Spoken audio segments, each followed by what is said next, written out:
promoting All right, causes. 3, 2, 1, go. With Doctors Without Borders.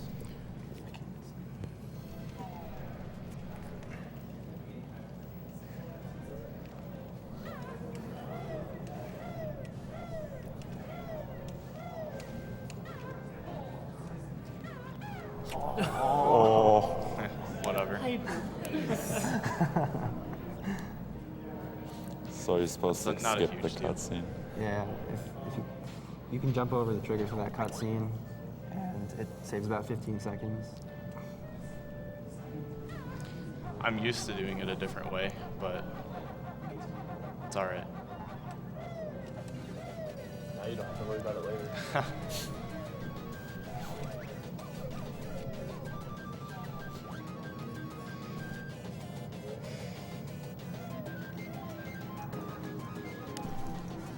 I think my camera angle is definitely messed up.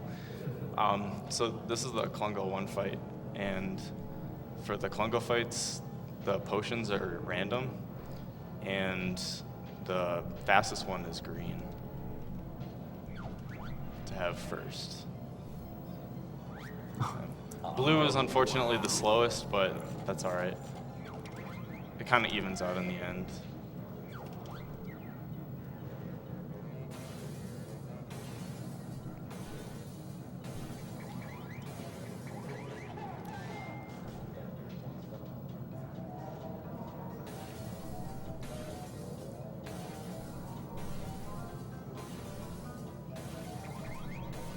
Hey guys, can we get a roll call going?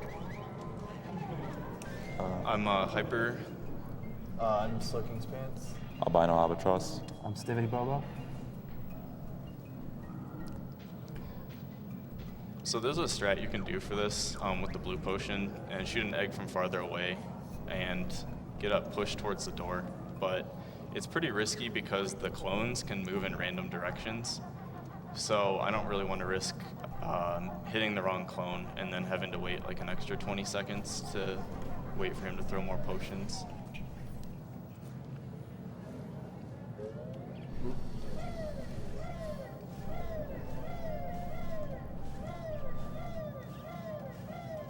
So you'll see that I'm jumping up hills mostly everywhere because that's generally faster, and it's faster to do smaller jumps.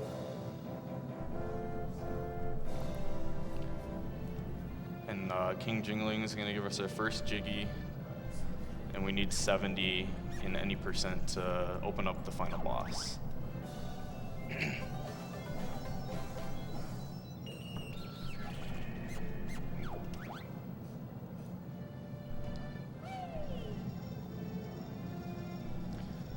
They show the cutscene for opening Bottle's house, but we actually don't even go through Bottle's house.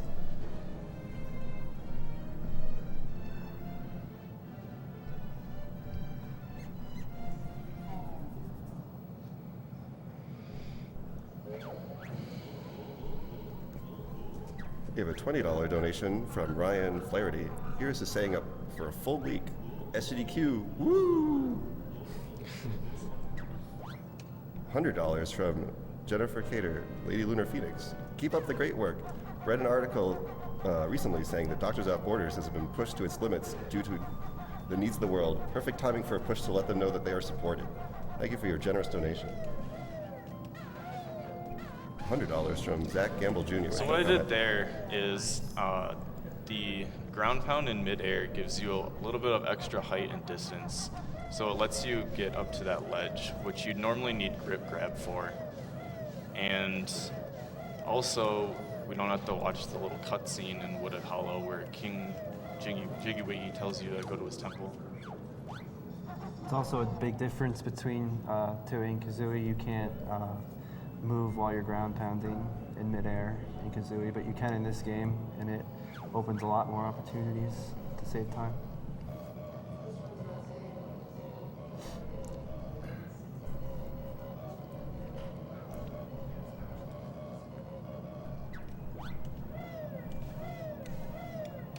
Alright, so we're opening up the first level, and these puzzles are random every time, so you kind of just have to adapt to it, unfortunately.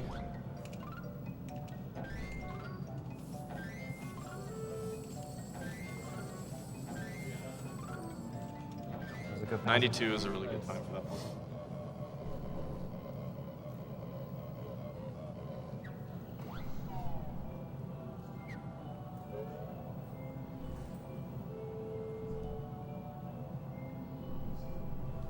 This is one of the reasons why this game is a lot longer than Kazooie.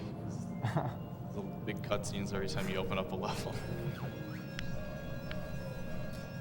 Something to note about the text in this game, if the text is tied to a cutscene, you can't skip it.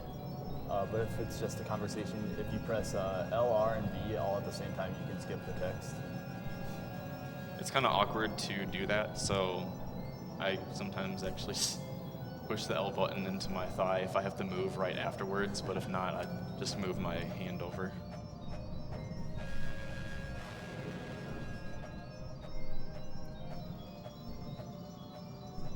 We have a $50 donation from Dave Gordon. Glad I can finally donate after 2 years. Keep it up. I love you all, Dave. $50 from Barnabas Boone. Hey, excited as heck to watch you guys shred one of the games that made my childhood. Gonna be here for the full 3 hours, so good luck HYPERRESONANCE 92. Runner's choice where the money goes. So you'll notice that I didn't activate the sign in the temple. I purposely avoided that, and that'll come into play in about 3 or 4 minutes.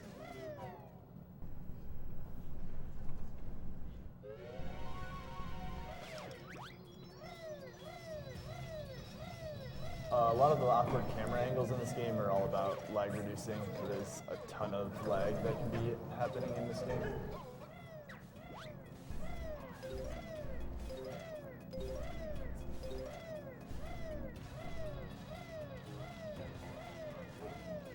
We have $20 from Jack Meisberg. Banjo-Tooie is awesome. SGDQ is awesome. Everyone there is awesome. It's just so awesome. I hope to someday attend where I can actually run a game. Put this towards Rayman Legends music levels because you guessed it, they're awesome too. $50 for Michael Valentine. Hey guys, Banjo-Kazooie and Banjo-Tooie are one of my favorite games of all time, and I'm so happy to see that you're running Banjo-Tooie tonight. Good luck. Can I get the crowd to do a wave? If you guys want, I don't know.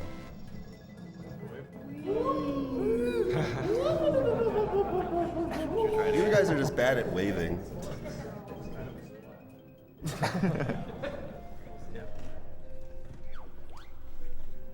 We used splash, but nothing happened.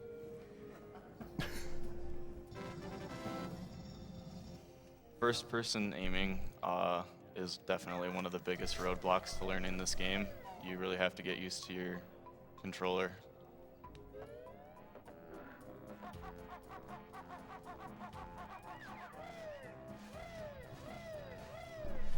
Something about the movement in this game, unlike Kazooie, you don't have to constantly jump. It's not any faster, but if you start jumping, you want to keep jumping because if you stop, there's like a slight delay after the jump is finished. But if you keep jumping, you don't reach that point, so. Yeah. So this is the one and only time we use Mumbo in the run.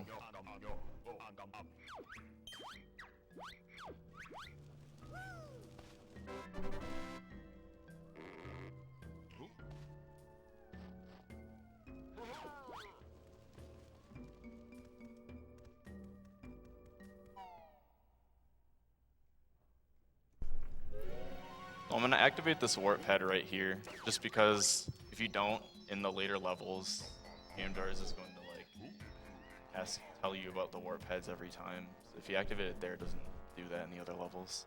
Kind of weird. So this is where that sign comes into play. So right there, it prevented me from taking fall damage and saved a couple seconds.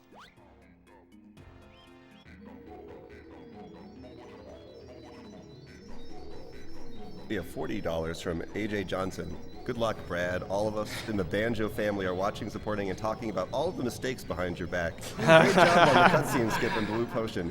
Either way, I hope you do well and get a new personal best. Also, 23 Michael Jordan shout out from the Skype group. Oh my god.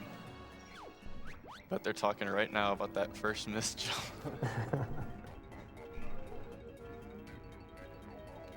$35 from Bennett, or Justin Bennett. Here's $35, and I'll donate 35 more if I don't get called for grand jury duty tomorrow. Yikes. Oh, 58. All right.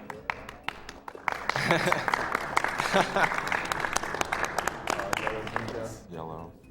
So it's fastest to have the white Jinjo in this location because there's a cutscene for your first collected Jinjo and a cutscene for your first finished Jinjo family. And if you get the white Jinjo, since it only has one member, it overlaps the cutscenes and skips them. But if you get a non-white in there, you do what I did and get the Jinjo, and it auto-saves when the cutscene starts, and then you just reset the console instead of watching the cutscene and waiting for the Golden Goliath timer to run out.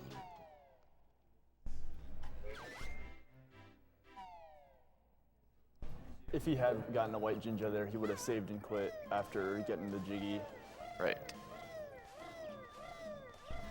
And then he would have gotten the white Jinjo when he went to go get grip grab, right? No.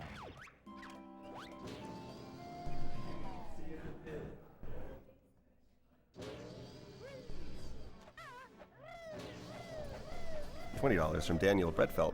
First of what I hope is many donations to this marathon. Keep up the awesome work. Save those frames and So maybe RNG gods what I will meet did you. here is I manipulated my camera, and what that does is the feather nest and egg nest only change when it's on camera. So that's why I changed the camera immediately after I entered the level there, so that they would be red feathers when I got to them, because I need some red feathers for a flying section coming up. So that's my first bonk. There's a random chance that jam jars can do that, and it wastes about 5 seconds every time. The damage is intentional. Don't say. Just hang out in the fire for a little bit.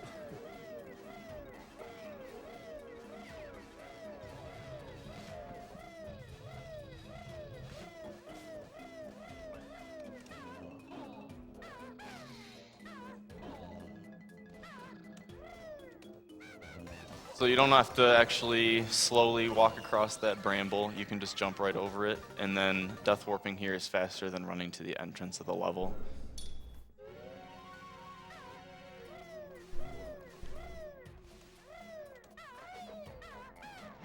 Nice. That is a very finicky trick to pull off.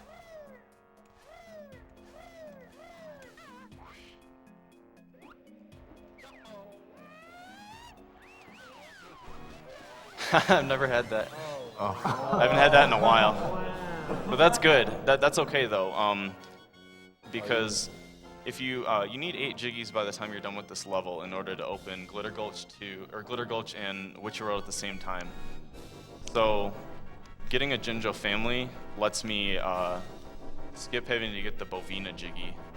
If you don't get one, you have to do that your first trip. Watch the white Jinjo be on the bridge.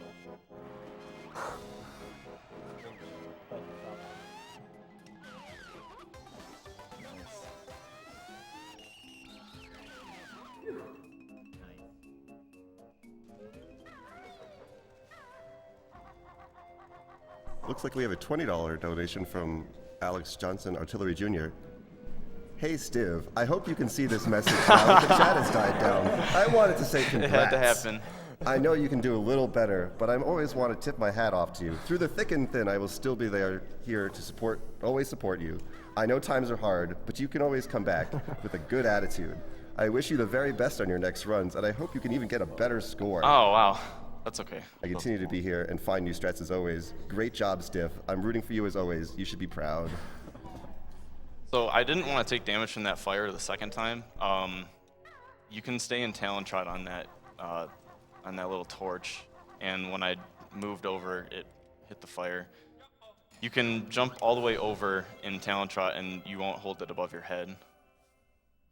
But that only wasted a few seconds, so it's no big deal.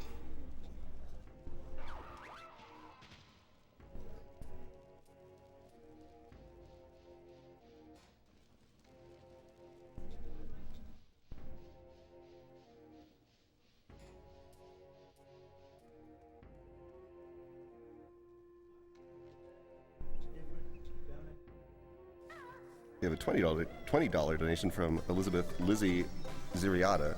Since Gary managed to make it to SGDQ without any troubles of AGDQ, it'll be nice not to support saving the animals, but instead put this towards watching a cool Link to the Past glitch run. We have $25 from friend with a wrench next to his name, Program Max. Let's break the 50K on day one. Well, I hope so. So if I didn't have a Jinjo family by now, I would go over across the bridge and shoot the flies for the Jiggy over there, but since I got one, I don't need to. And I grabbed the first person move and we're gonna head into the temple.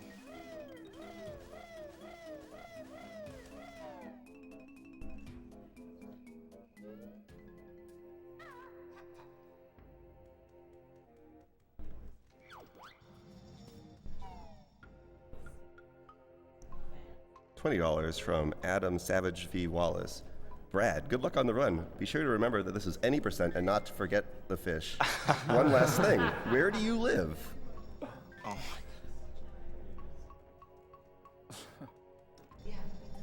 my. These first-person sections are really tricky because it's fastest to strafe sideways like he's doing, so you kind of have to know where you're going since you're never really looking directly at the path you're walking on. What he was referencing in that comment was in the most recent change to the 100% route, I started doing that in an any percent run and forgot to pick up something, and it costed me about a minute in my most recent PB. So that's what he was referencing.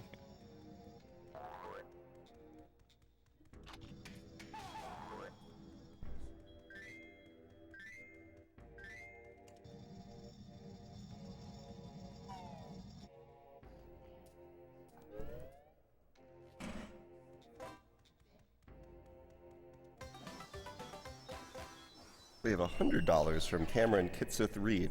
SGDQ hype. My friend went over to Africa on a mission with DWB a few years back. It touched her life.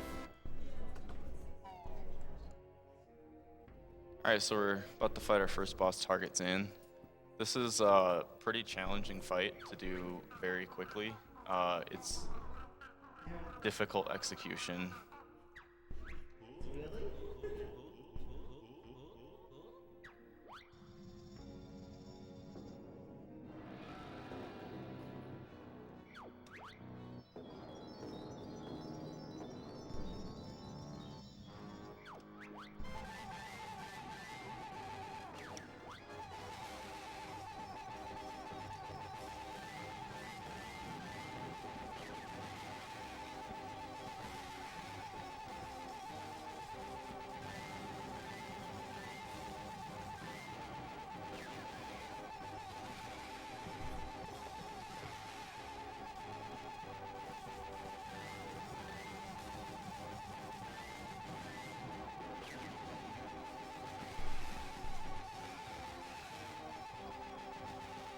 Alright, that was a decent fight. We have a $50 donation from Joshua Veggie Balonic. Shoutouts to Hyper from 6 feet behind him. Good luck in the Tower of Tragedy. Pray to RNGesus for no screen questions. Thanks. You jinxed it.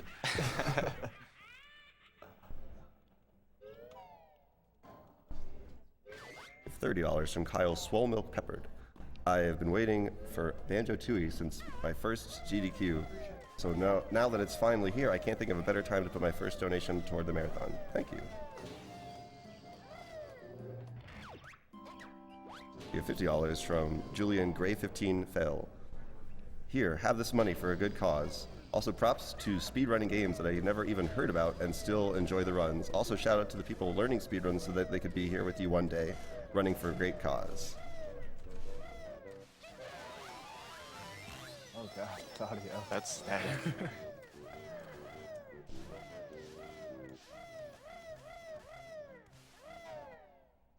Alright, so since I got 8 Jiggies in the first level, we can open up 2 levels in one trip here.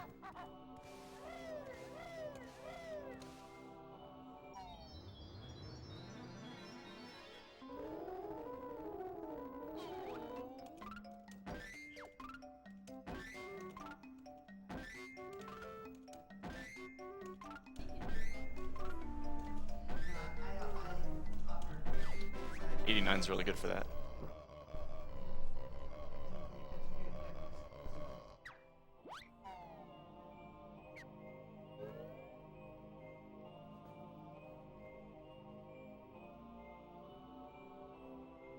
We have $30 from Anthony Labrizzi. Why do people insist on saving the animals when we save so many frames by killing them? Bunch of savages. Anyway, I love Banjo and I love SGDQ. Thanks for everyone involved for making these streams happen. We have $35 from James M. Hello all. I just wanted to say thanks to all the runners and the supporters for all their contribution to this great cause. Keep it up. Good luck with all the runs. $20 from Bryce Hot Lover Rogers. Hey guys, just wanted to say thanks for the great entertainment. I love SGDQ week. Great way to relax after work. Keep up the good work.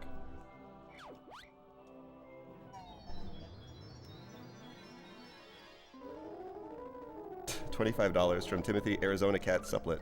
Roses are red, Banjo is brown. Hey Hyper Residents, I hope you can see this message now that the chat has died down. To be expected.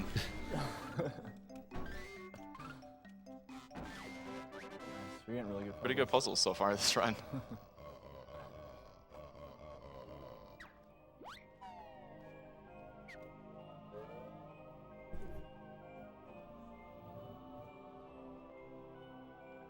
We have $35 from Maxime, Dr. Morgan Paris. Love from France. Respect to you all.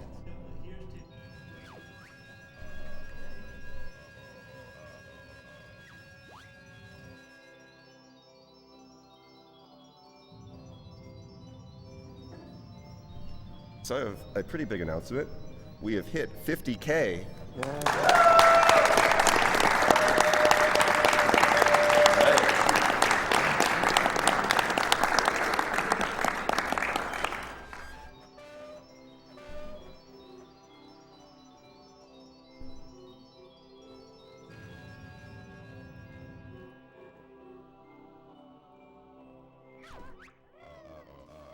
We have $150 from Monique Aeon Frodo Anadin. Good luck on the Banjo-Tooie run, HYPERRESONANCE, and to all the runners at this event. I'm putting $100 to Flavio following Mario and TTYD because Flavio life, and $50 towards the Gex64 voice clips because 90s.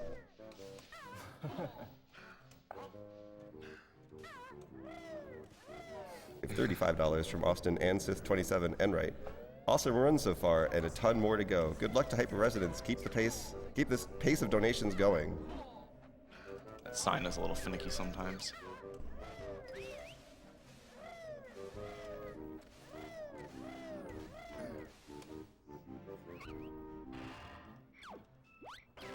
So, fire eggs are actually only used twice in the run. Once to progress to Pine Grove, and then another time in Pot of Gold. Other than that, you don't actually need them.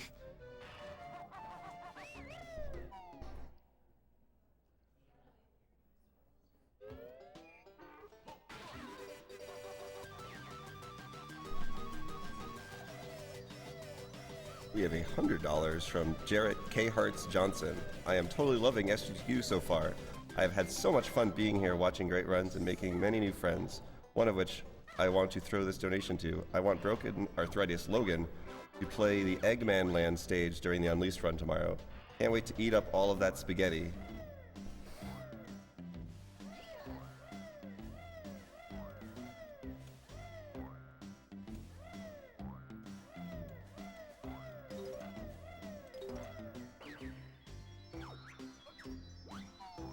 We have $30 from Kellen the Orobori Lod. I was finally able to be at a marathon in person this time around, and I'm loving it. Good luck on the run. Hyper. Alright, so we're gonna have to make this gate before the timer ends. And I'm gonna collect some notes and a Jinjo on the way.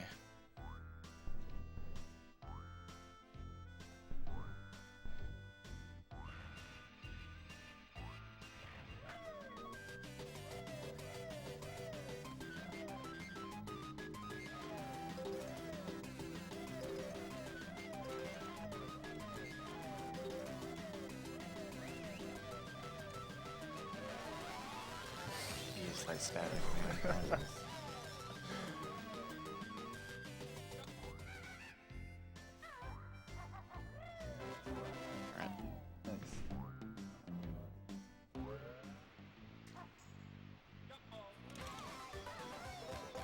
Okay.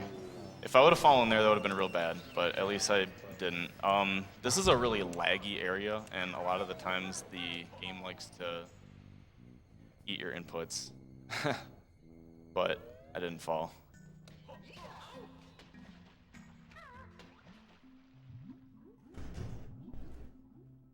We have $35 from David DBall620 Bullard.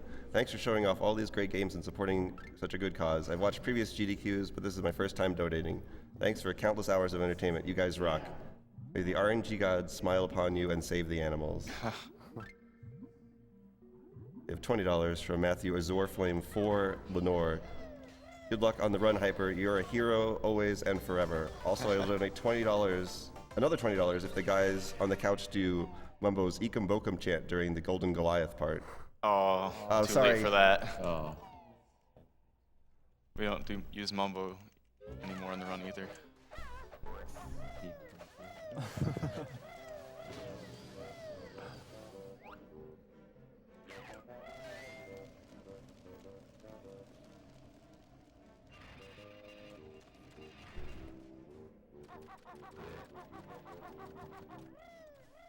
We have $50 from Sheldon Easy Peasy 9 Roy. This is one of my favorite games as a kid. Still love I it can't today. hear it now. Was the audio gone? Just happened. The audio on the TV cut out. Yeah.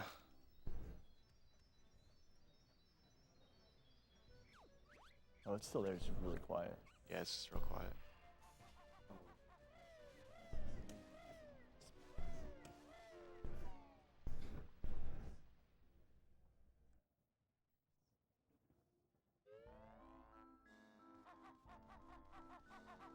Okay, that's good. Weird.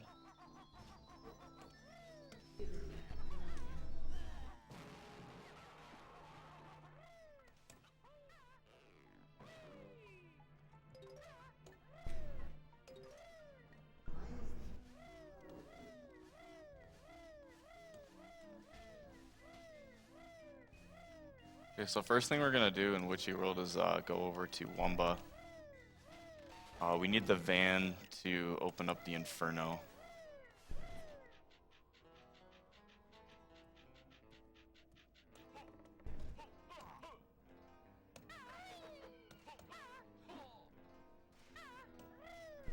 And it's also coincidentally faster to collect the Mr. Patch tickets with the van as well.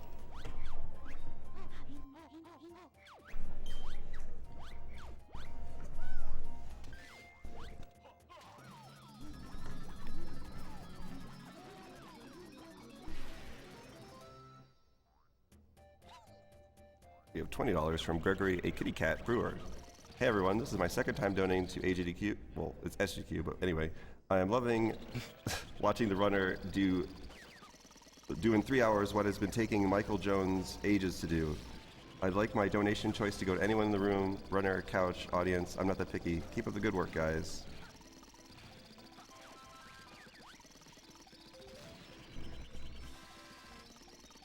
$20 from Eduardo. I'm going to have a hard time with this one. Carlos Eduardo. Great seeing one of my favorite games from my childhood getting a speedrun. Currently, let's playing this game. So awesome coincidence. Good luck from Mexico.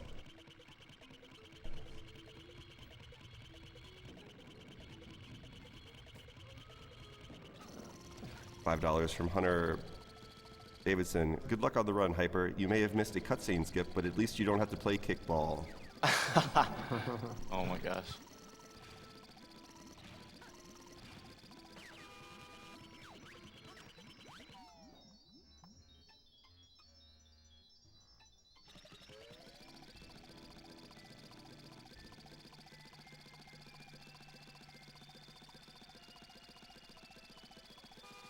We have a $10 donation from someone I'm sure everyone here will know.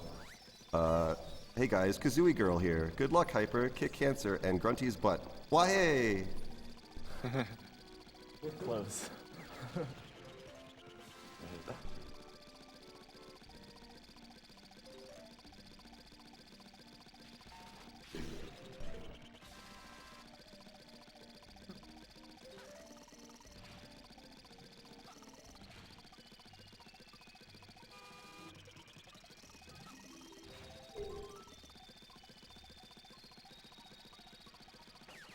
We have $20 from Tyler Tai God. First donation of the marathon. We killed the animals at HGDQ, so we should save the animals this time. Also, got to see that Super Mario World 100%. One of my favorite speedruns. Good luck to all the runners. We have a $10 donation from Morgan Ringleader Underhill. Hey, HYPERRESONANCE, good luck with the run. Don't forget the UFO jiggy like a scrub and make sure to get a personal best. That's a UFO jiggy. I've never heard of it. You would know more than I would. I heard it's a myth.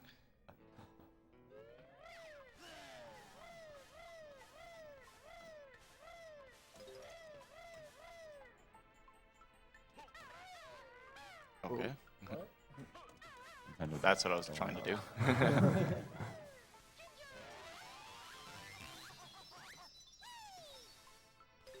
We have $20 from Casey Fenderly Hirmate. The Banjo-Kazooie runs are always a highlight of the event for me. Glad to see GDQ's first Tooie run live. $20 from Dennis Jin2 Louis. Putting towards TMNT race. Need one last race before Michael Bay ruins another part of my childhood again.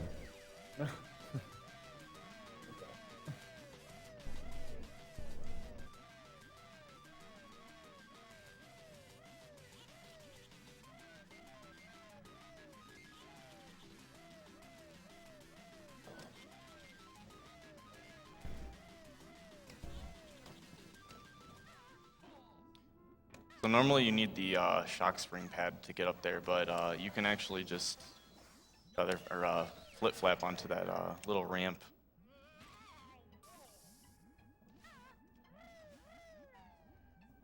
We have $50 from Evend Halverson. Greetings from Norway. Love what you guys do. Keep up the good work. $35 from Anna Lara Dalkvist. Shoutouts to Pants. Anyways, you guys are amazing. The runners, the audience, the people setting all of this up, text, the donators, the viewers, all of you. You guys are making an amazing marathon. Whoa. All right.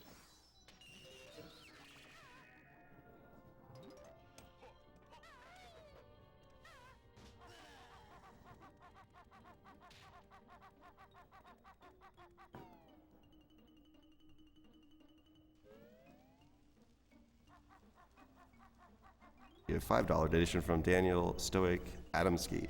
We'll donate an extra $20 if everyone on the couch gives their best Kazooie jumping impression.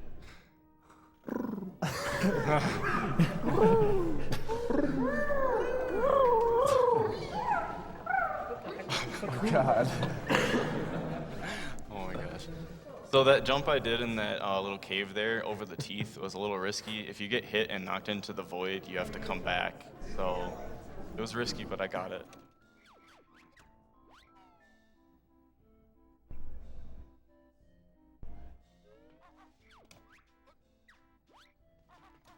We have $20 from Robert Garrett Bouchard. Enjoying the run so far. 3D collectathons are my favorite runs to watch. Here's hoping the genre makes a return someday.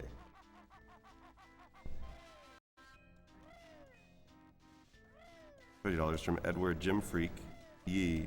Hello, first time donator here and second time viewer. You guys are doing great. Although I've never played Banjo-Tooie, it's still an amazing speedrun. Put half this towards Spyro 2 any% and the other half towards Final Fantasy VI 100%. This marathon will not be complete without 100% Final Fantasy VI. All right, so this boss coming up, Mr. Patch. This is probably the most difficult fight in the game, execution-wise. And if you remember as a kid, this is probably really difficult. The Patch hitboxes are a little bit wonky. A little bit. That's putting it lightly.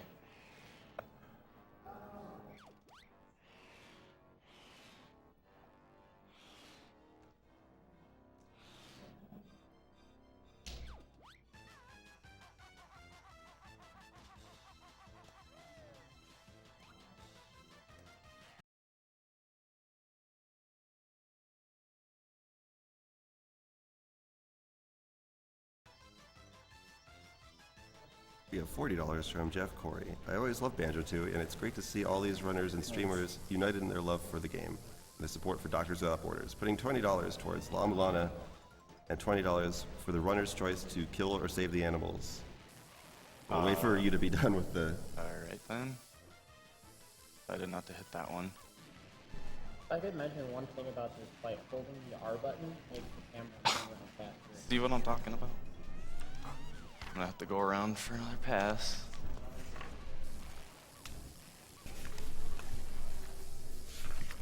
And there can be extreme amounts of lag too. I was extremely surprised that that first shot in it, wow, this is very not good.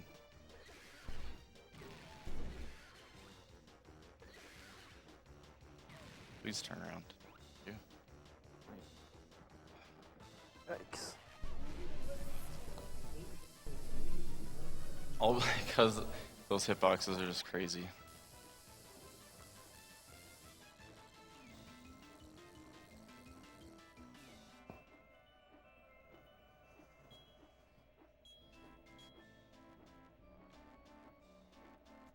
And speaking of the charity in that last donation, we are raising money for Doctors Without Borders. Doctors Without Borders, or Medicina Sans Frontières, is an international medical humanitarian organization created by doctors and journalists in France in 1971. Today, MSF provides independent, impartial assistance for more than 60 countries to people whose survival is threatened by violence, neglect, catastrophe. Can't talk apparently. Primarily due to armed conflict, epidemics, malnutrition, exclusion from healthcare, or natural disasters. In 1999, MSF received the Nobel Peace Prize for their efforts. We ourselves, the people who are doing this marathon, consist of people from SDA, Speed Demos Archive, premier community for video game speedruns, completing games as quickly as possible through extensive planning and practice knowledge, and the Speedruns Live, SRL, best site to race video games against each other. Players of all skill levels are invited to join. Nice. Alright. So the reason that worked is if you're on a slope and then your shadow goes over flat ground and you come back onto the slope, it doesn't make you slide off of it. So that allows you to go on that cliff, and by doing a precise jump you can make it to that Jinjo without having to grab on the door.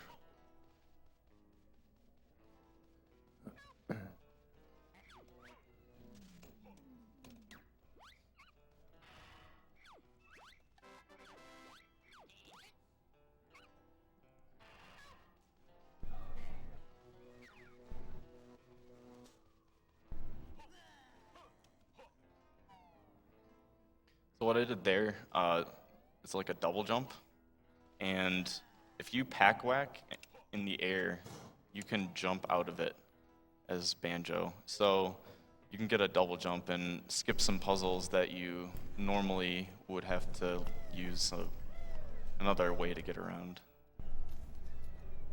And that jump is actually unintended, and it's actually higher than his high jump that he has.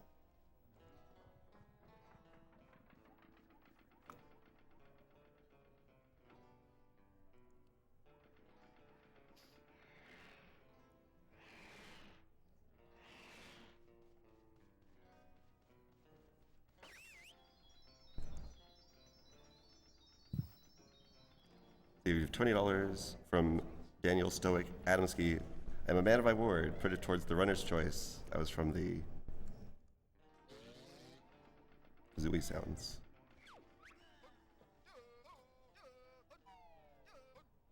Looks like we have a $500 donation from Michael Miller.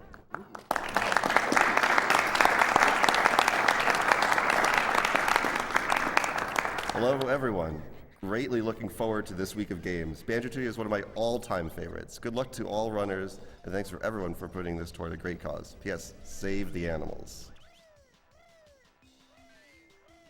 Alright, so you only need 30 points to win this game. Pretty easy.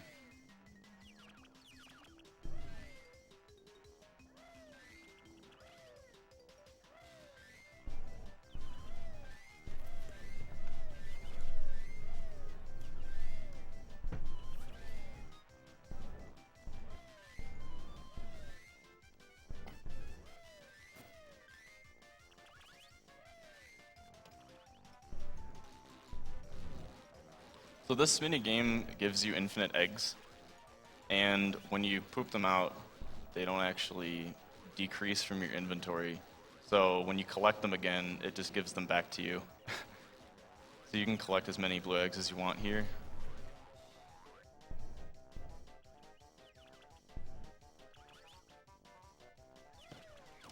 Alright, so what I did there, if you jump on a hoop at the end of the game, Grunty immediately talks to you and ends the minigame, but if you don't, there's a random chance that she'll take about 3 seconds to talk to you.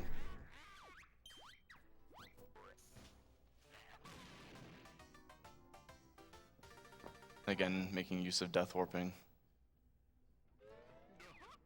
And when you death warp, when you split up, regardless of where the characters are, they both appear on the split up pads after you die. Right, both Banjo and Kazooie do.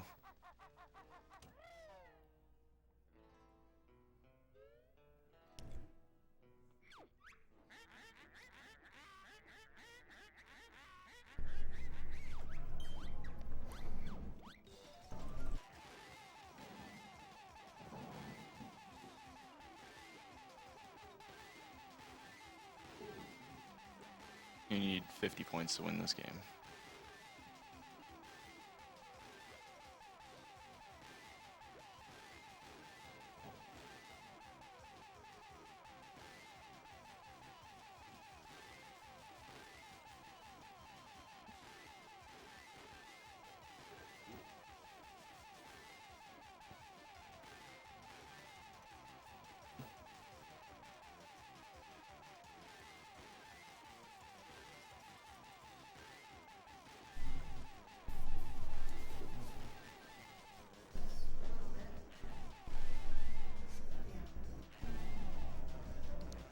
We have a $25 donation from Kelly Walker, donating during a run of the best game ever. Shout out to the Haji for introducing me to Games Done Quick. You guys are doing amazing things. Keep up the good work. Much love from the original Kopi.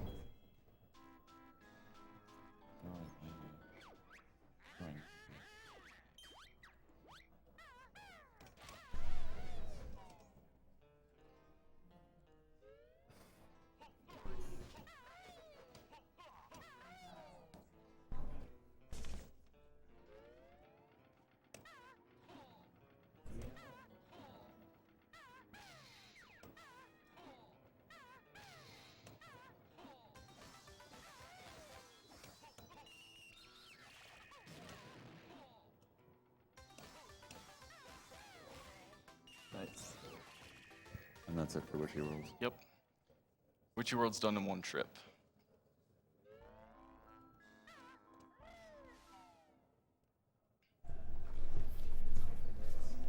And now we're gonna go open Jolly Roger's Lagoon.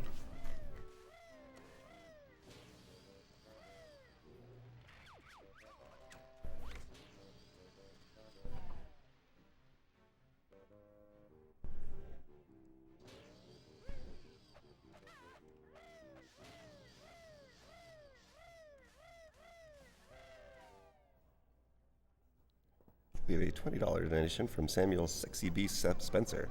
I love SGDQ. I'm so glad this is happening. Why do I have to work tomorrow? I wish I could watch all night. Laters, y'all.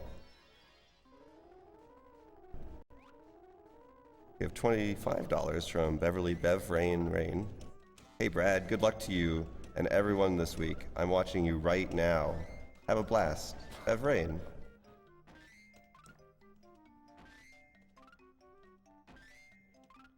We have a $5 donation from Matthew 4Stride9 Kahai.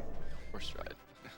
Hey Hyper, it's 4Stride. Good luck on the run, and try not to screw up the Hailfire peaks too badly. Also, shoutouts to the king of symmetry on the couch, Mr. Stivity Bobo. So for these next sets of level openings, it's actually faster to reset the console. When the screen goes white, after about 2 seconds, the game autosaves. So you can reset the console, and it's a little bit faster than watching the cutscene. And even though you don't see it, when it autosaves, it counts as the level has been opened.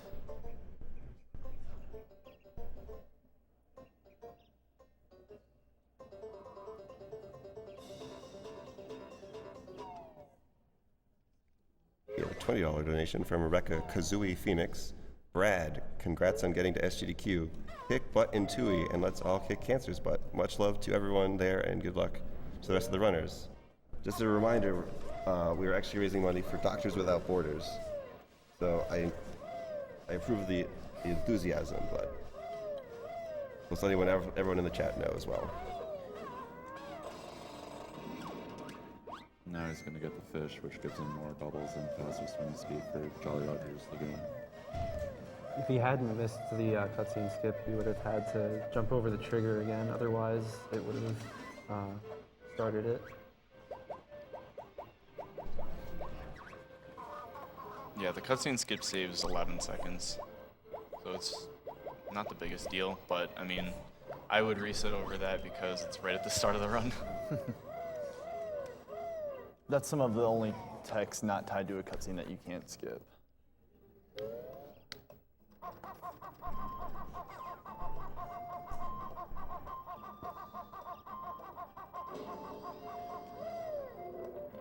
We have a $20 donation from Danny Spongepour Connor. Hey there, hope everyone is enjoying the marathon. I'm really liking Banjo-Tooie so far and looking forward to more great games throughout the week. Shout out to Sivity Bobo on the couch back there. I hope you're enjoying kicking back and watching the runs. You deserve it.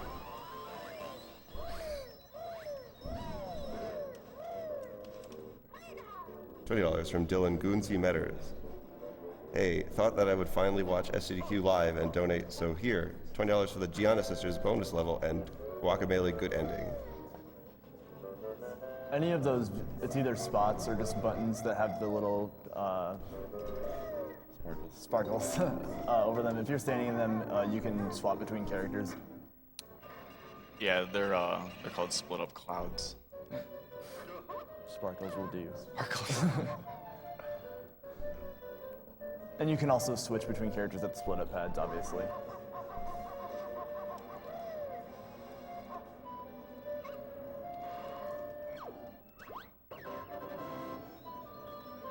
We have $50 from Tristan Kadesh Williams. Hey guys, always a pleasure to see you this event every year. HGDQ SGDQ introduced me to the awesome speedrunning community. It's amazing to see how quickly games can be beaten. Good luck to all the runners. Bid goes to Runner's Choice.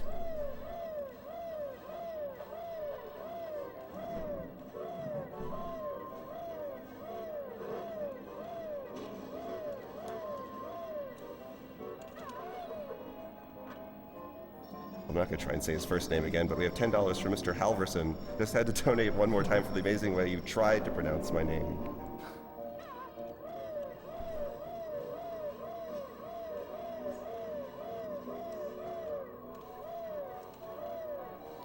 Alright, so Jolly Roger's Lagoon. Do a bunch of stuff in the town area first, and then we're gonna go underwater.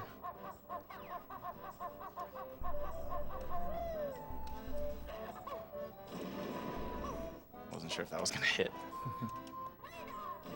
But fun fact about this level is we don't actually use Mumbo to give us the oxygen.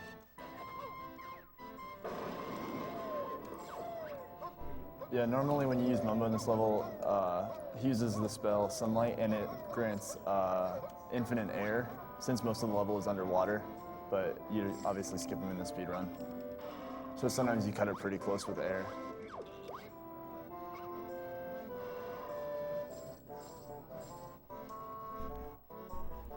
We have $60 from Jeffrey CF Bala Daniels. Thanks for everyone for putting this on again, guys. Put this donation towards the true ending of Eversion, which is something everyone needs to see at least once. $50 from Neil Smasher32 Rosenthal. Yo, yo, yo, Smasher32 here. It's good to see Banjo-Tooie finally getting the attention it deserves. At this rate, maybe we'll see Grunty's Revenge or Nuts and Bolts at HGDQ 2015. Best of luck to you in the run. I know you could do a little better, but I always wanted to tip my hat off to you. Also, if you soft lock, I'll donate another $50, so don't feel so bad if you get unlucky. I have to do it. This game is prone to soft locks.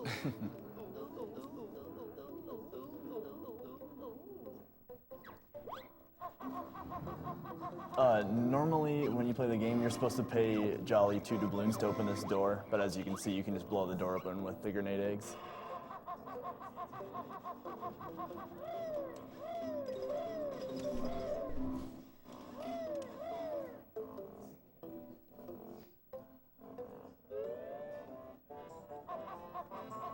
We have $35 from Patrick Killer Quinn Quinn. Great runners for a great cause. Shoutouts to any Canadian runners out there. This is another instance where the slope glitch will be used.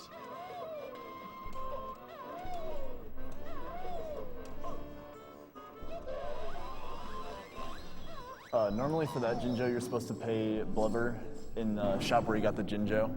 And then he gives you a pair of running shoes, and you can run across the water with the shoes and get the Jinjo. But with the slope, you can just jump up there. You can also, if you jump at the water goes up and down, and if you jump at the very top of the water, and you can actually grip grab that ledge, but it's hard. It's like difficult to time it, so it's just easier and faster to do it that way. So normally we would look at the code on the door over there, but since the Canary Mary donation incentive was reached, and doing all 4 races gets me an extra jiggy, I'm gonna skip doing crispy bacon because it's slowest jiggy in the game and not exactly the most interesting. Yeah, we're not missing much. Not seeing it. Code is clarified for every file. What's that? Yes, it's randomized for every file. And also, if you enter the level and look at the code, and if you were to type it down in this visit, even when you come back later in the run, the code is different, but the door will still be open, so it changes every time you enter the level. Right. And another thing that's random is with those see me fishes, which is where you just got the jiggy, there's 4 different items that can appear in them, and it's random which one is located where. Right, the jiggy can either be there, where I just got it, or in this area with Wumba. And then there's the honeycomb and Cheeto page, which can be in 3 other locations, but that's 100% only.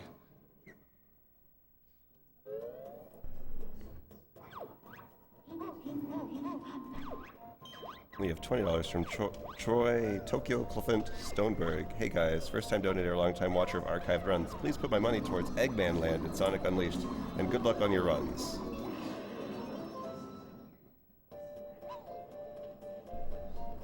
Well, it looks like we have a $200 donation from Brian the Master DS Doyle. Hey guys, I'm a big fan of Old Rare. Wanted to donate during Banjo-Kazooie's first appearance in a Game Zone Quick. In a trivial doctor-related note the day Tooie came out, I had eye surgery. I played that night with a temporary eye patch on. Wonderful game. Big shout-outs to Giant Bomb, Home of the Scoops, The Wolf, and The Small Businessman. Awoo! Also, to my good friend Baron K. Rulestein. He's in a rough place right now, having lost a lot of close family to cancer recently. I want you to know that what you do here at HGDQ meant the world to him. You're making the world and the internet a better place. Put it towards Metroid Prime 2. This Jinjo box can be in one of 4 locations, and it was in a decent spot this time, so that's good luck.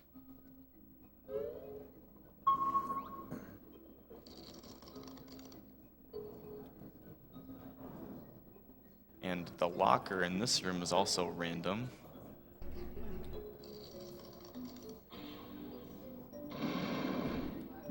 So now we're gonna fight Lord Wu Fak Fak. This fight is RNG based actually, because he has 6 boils in the first phase that you have to hit, and you can only hit one at a time, and the one that you can hit glows, and it's random which one it is. So you want them all on one side and then all on the other. That would be the optimal pattern. So I got one on that side. I gotta go on the other side, unfortunately. Dang.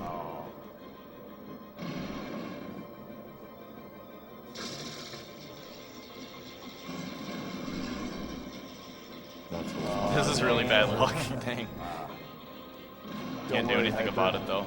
Oh, Worst possible. Dang. Marathon luck. Oh, that wasn't it. Okay. So now we gotta hit his eyes 6 times.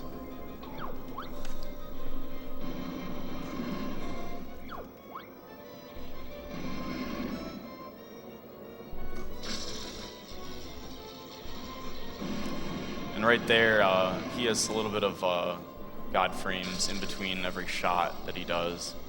So I can't shoot him until he stops. Okay. Well, bad luck, but the execution was decent, so I'm okay with that.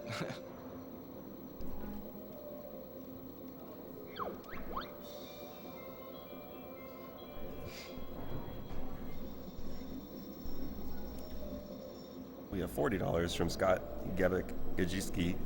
Shoutouts to all the tech guys and the event organizers who are helping to support SGDQ 2014, especially the GDQ monitor.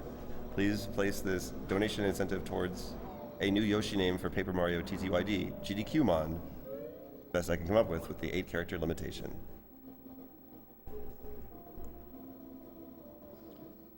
Something that a lot of people actually didn't know is that you can fight Fact with a submarine. A lot of people were like, "Oh, I didn't know you could do that."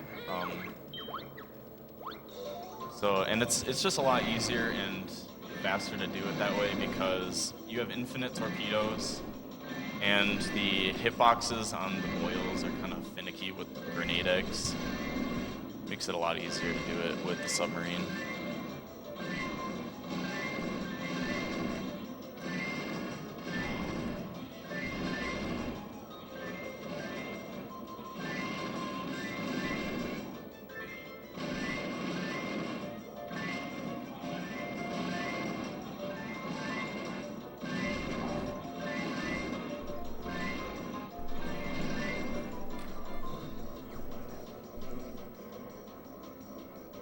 It's good, safe amount of points. Definitely. A point higher is loss. Well, we have $20 from Ryan Bigarhino Webker.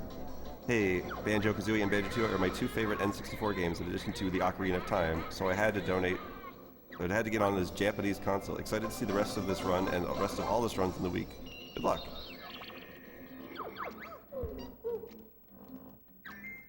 $5 from Douglas Matthew Trip. Hey guys, loving the marathon. Shoutouts to the Albatross on the couch and my jealousy of him for sitting next to the Stiv. Put this money towards the Gex 64 voice clip so we can prolong the marathon for as long as possible.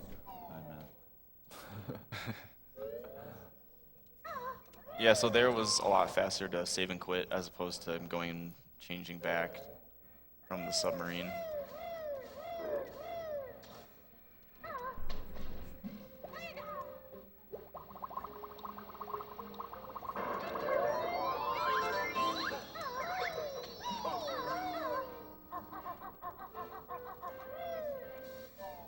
And that's the last time he goes to Spiral Mountain. Yep.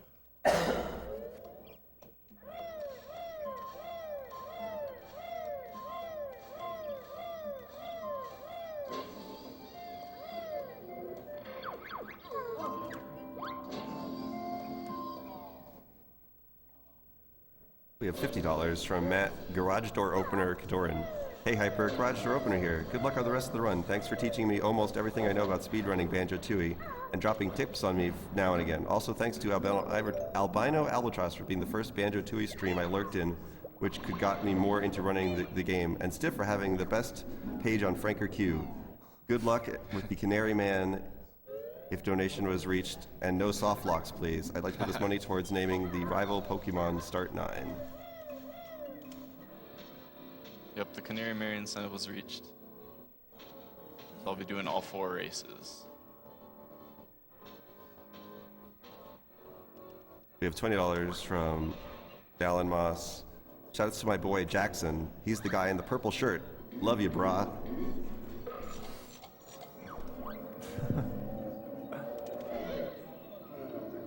Mungo actually won't drink the same potion more than once.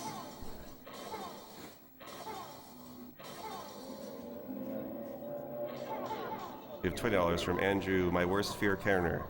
Hey guys, keep up the good work. Shout out to my good friend Ed.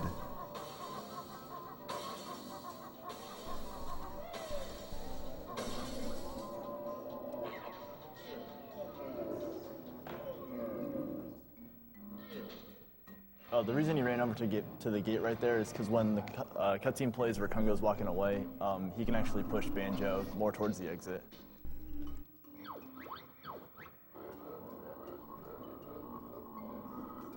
Nice. Wow. You can actually be pushed all the way into the loading zone, but it's like very precise.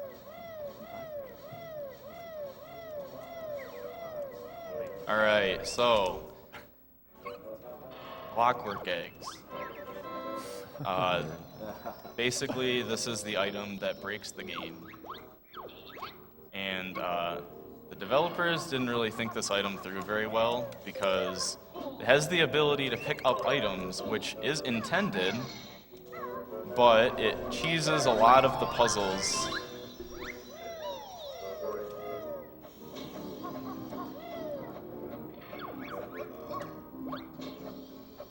So this is where the run starts to get a lot more interesting.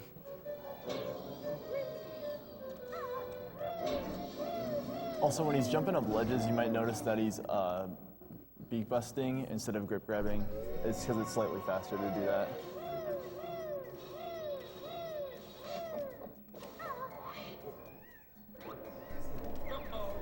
We have $35 from Tim Bobby Boone Sims. Love Banjo-Tooie, love SDA.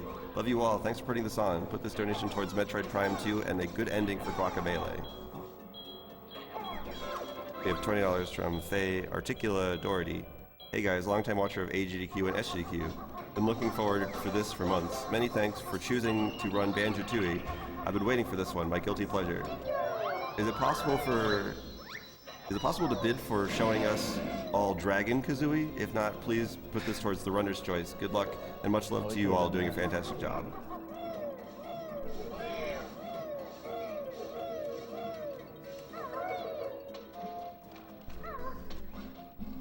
The first clockwork shot's coming up here.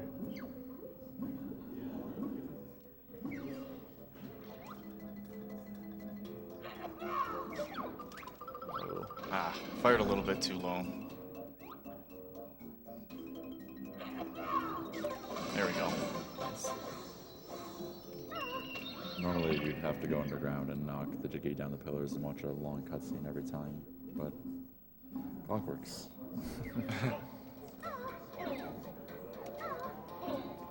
We have $20 from Stuart DeBoomstu Marshall. Shoutouts to Hyper/Brad from the Tales of Symphonia community. Myself, Green, Buffon, Jay, Raz, and others. Good luck on the run so far.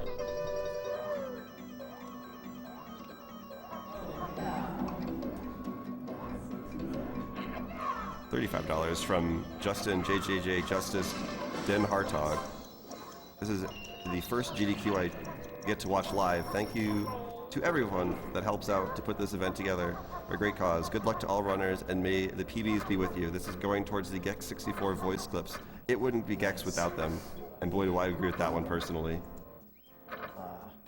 So this code is random. You would have to talk to the Stony guys as a Stony transformed to figure it out, but I unfortunately got a third try. Well, there's 3 different possible codes it can Right. be, but which code it is random.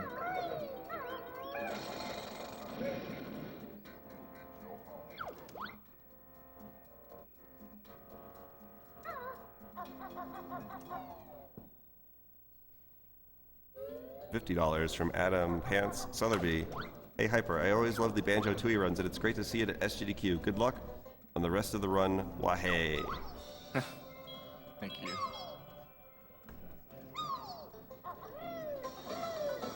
$21 from Keller Nexon Drez. Thanks for the awesome runs, and coincidentally starting on my 21st birthday, best present. Also, best way to end a great day with one of my favorite childhood games. Keep up the good work. Good luck to all the runners, save the frames, and all that other stuff. And thank you for being awesome. So normally you need to use the detonator to blow open those rocks, but the clockwork is small enough to fit through that little crack and blow open the Canary Mary cage. All-star of the run right there. Yep. She just flies right through the rocks.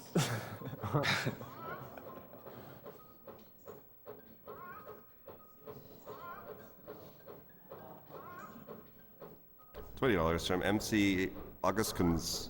I'm butchering that, but I'm sorry. Second donation of the night. Love finally seeing Banjo-Tooie in the Games Done Quick Marathon. Can I get a woo?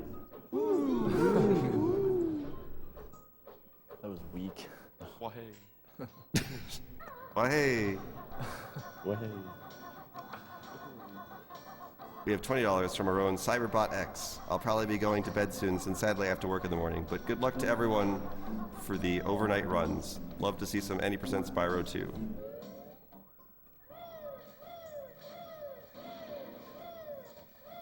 $35 from Martin Lavaz-Keen. Kudos for the choice of charity. MSF are modern day heroes. So normally to get that Jinjo, you'd have to go through Jolly Roger's Lagoon and go through a little tunnel with a bunch of fans, and you'd appear there. But you can just shoot a clockwork up there.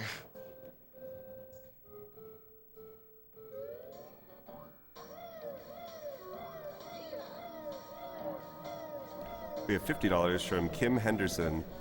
Hey everyone, here's a bit towards your goal. Thanks to everyone who put this together, and I'm super excited to see someone run Banjo-Tooie. Loved these games as a kid.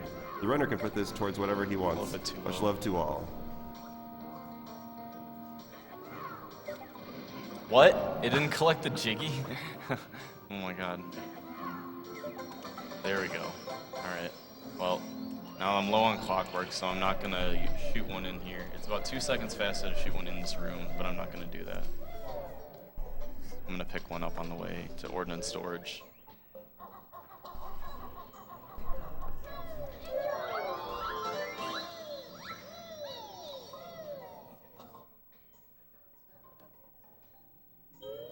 We have $10 from Andrew Giuttini Firecox.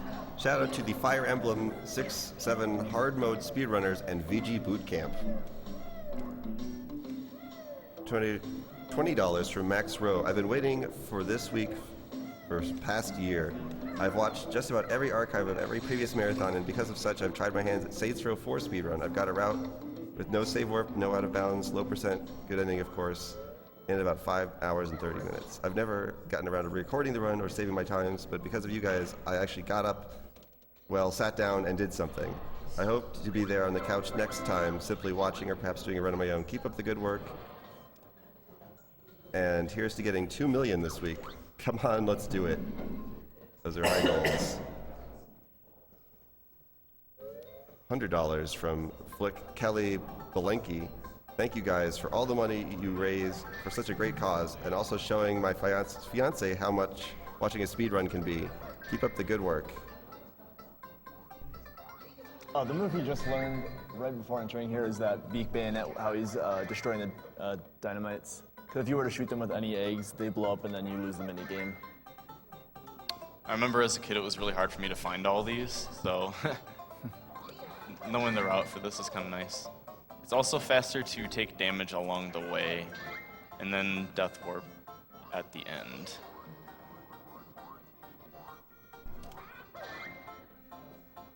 We have $20 from Connor Grady. All hail Banjo-Tooie. Glad to see this game at SGDQ. Can you please show us Dragon Kazooie? Blue Glass Echo the Dolphin hype.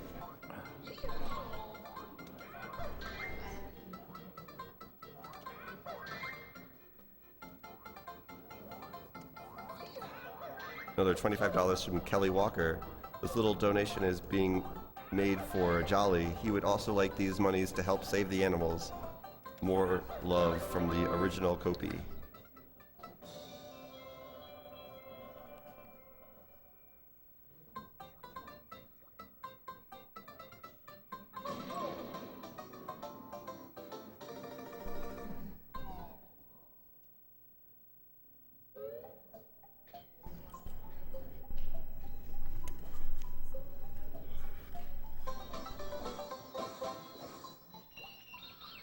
We have $10 from Christian Bottles Family Baron. $10 for HYPERRESONANCE and the guy in the blue hoodie to say one compliment each to each other. Hashtag remember bottles. Say the guys on the couch.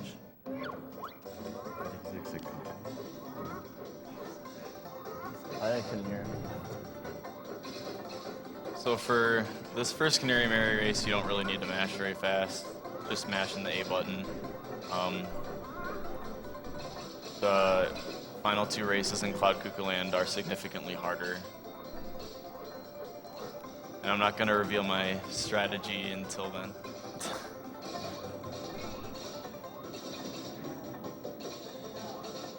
We have $20 from Dennis Demon Menard. I used to play this game all the time with my cousin. Glad to see it on camera. Good luck to all the runners out there. This is the best week of the year.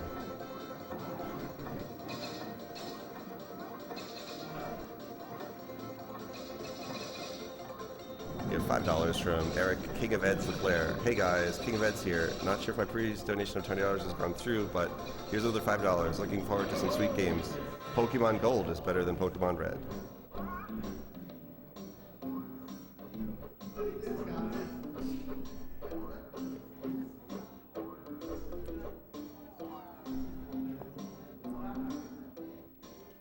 We have $24 from Toby Squiddy Tech Wing. Banjo-Tooie is one of my all-time favorite game, and I couldn't miss the chance to see it being run live.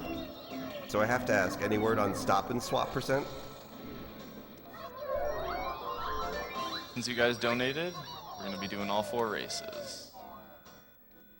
You could have grabbed the warp pad and then just warped back over here. What's that? You could have just grabbed the warp pad right here instead of having to run all the way over Well, here. since you go to Mumbo's after this, I'm just going to, like, after this race, just run to the entrance of the level, which is right there, and warp to Mumbo's. That's right.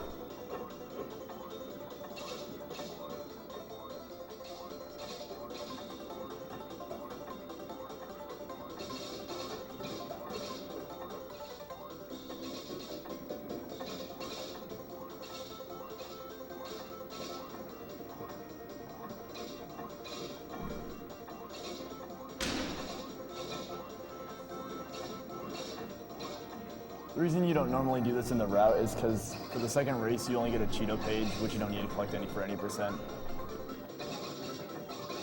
And it just so happens that getting the first Jiggy in Cloud Cuckoo Land would be slower than another Jiggy in the route, which is the Crispy Bacon Jiggy.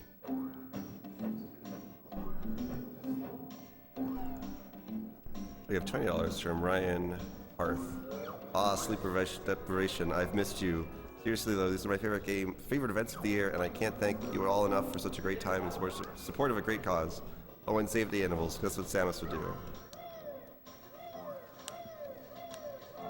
So Canary Mary flew off to Cloud Cuckoo Land, and we'll see her in about an hour or so.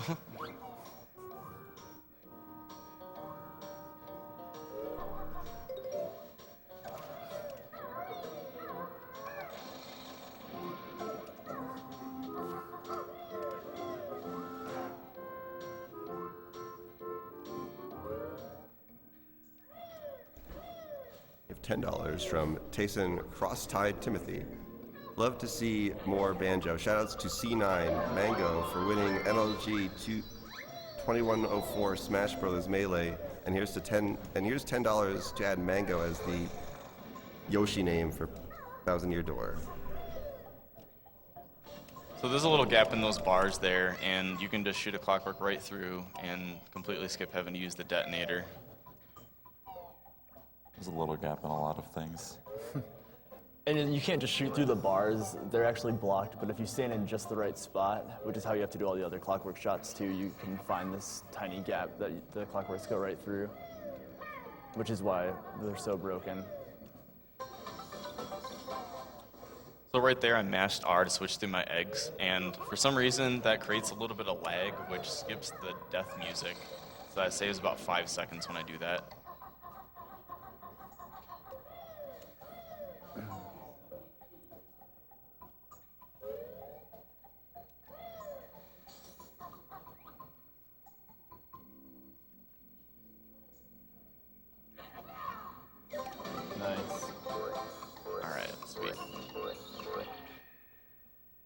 There's a ladder there right above the entrance to the door, so if I missed that clockwork shot, I could always use the ladder. They're both equal in speed, but I find the clockwork shot to be a bit more consistent. And that's not actually the intended way either. Yeah, normally you're supposed to shoot all of the generators of fire eggs and go through the room, and it takes a long time, but that's a good way to cheese the puzzle.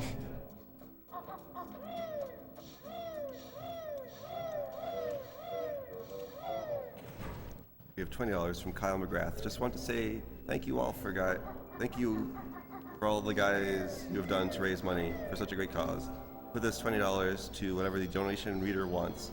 Also, if you can guess my favorite Legend of Dragoon character, I will donate another $20. You get 2 guesses, so good luck. I don't know any characters, so... But I do know that at least $20 is going to Gex64.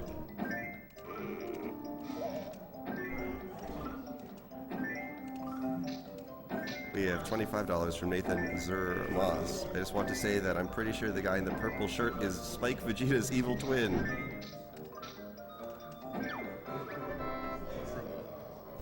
These puzzles are really laggy.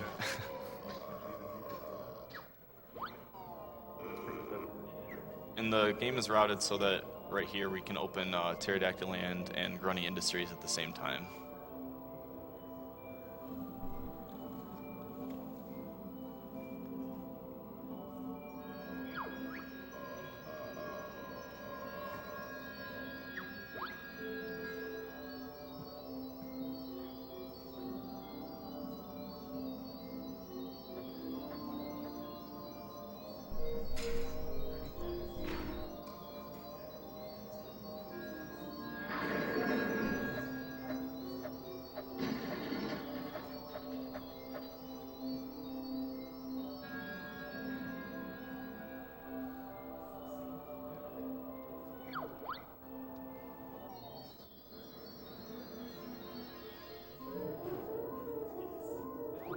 Alright, we have $20. Actually, I'm going to put as much enthusiasm into this comment as possible. We have $20 from Trevor Altabiscuit House, and his comment is... Hassan Chop!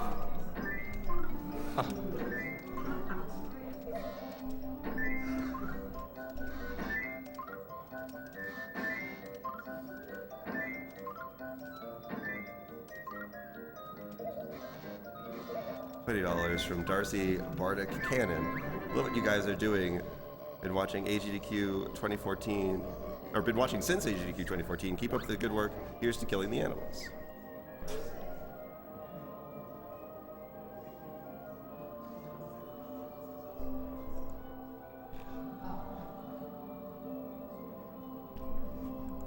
So again, we're gonna do another console reset here.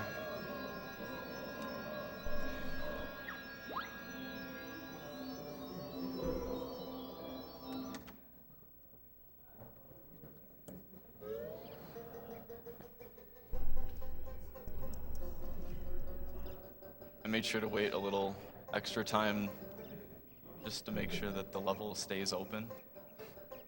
Don't want to make that mistake like a certain someone.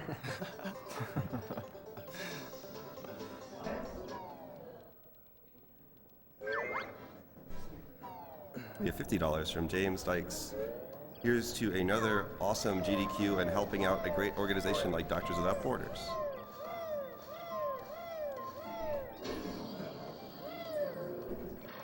$10 from Aiden Green Mitten Summers. Good to see Hyper at SGDQ. Good luck on a good run. More hype coming from the Symphonia community. Shoutouts to the Symphonia crew.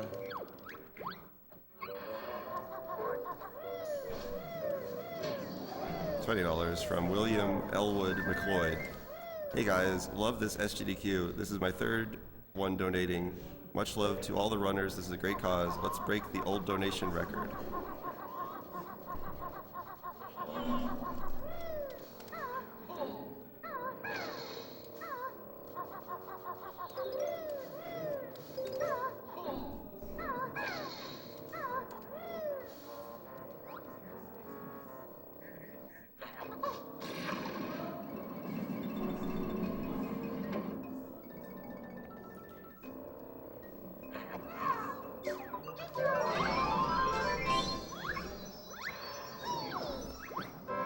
There's a small cutscene skip there. If you're standing close enough to James Shards, you can start talking to him instead of having to watch like the little cutscene where the clockwork is exploding.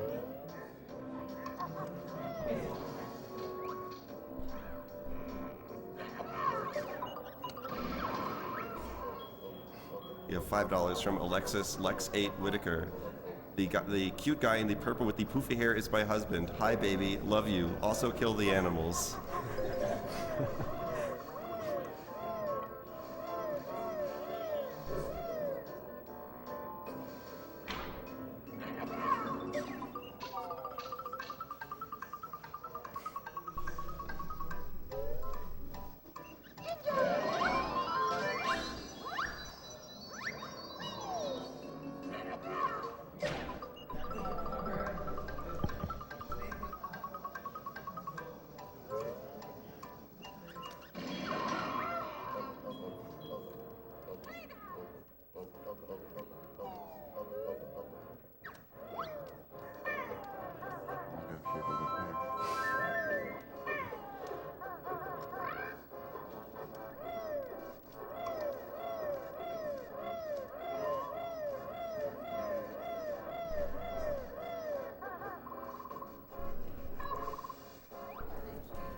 Oh, there's the white There's Jinjo. one, yeah. So that's another unintended clockwork shot. You're supposed to become the big T-Rex and press the switch over there. But you can actually skip every single thing the T-Rex does, even 100% wise with clockworks in this level.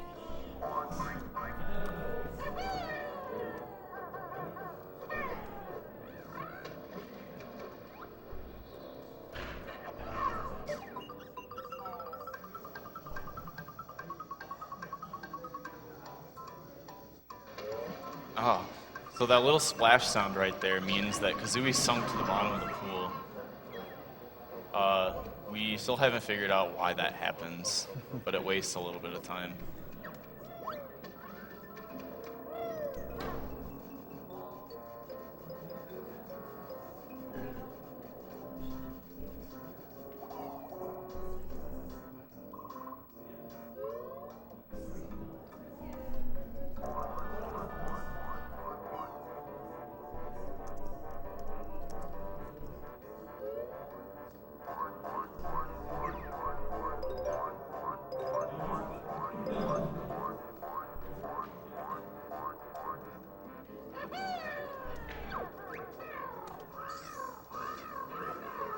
Since we don't have any donations, I'd like to mention that the next incentive that we have is the Bioshock 2 good ending versus bad ending, which is currently at it's currently $625 for bad ending and $280 for good ending. So if you want a good ending, you should really get your funds together to make sure that that happens.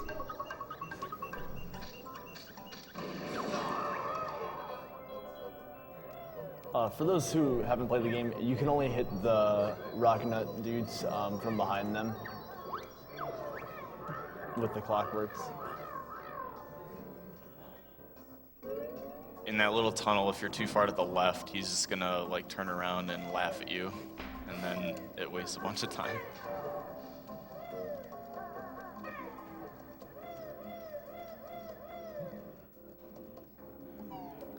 And he's just coming here to activate the warpad for now. Right. Gonna come back here later. So if you slide off a cliff with Kazooie holding Z, you don't take fall damage. Like such. Nice. So it's a little bit faster to do that rather than flapping all the way down.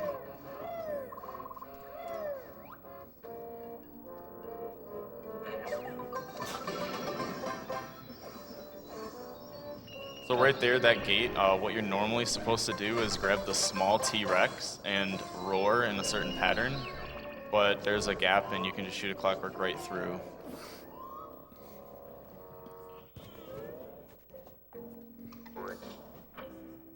So it seems we've just gotten a $333 donation from Timothy Bishop, also known as the Nintendo Capri Sun.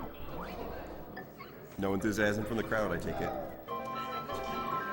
Howdy guys, great job on Tooie so far. I can't wait to see you throw down on Grunty Industries.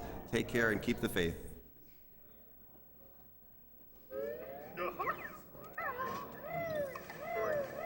$15 from Zachary Warlick. This is my second GDQ and they are awesome. I'm glad it is happening this week because I need to stay up and reset my sleep schedule. Keep it up.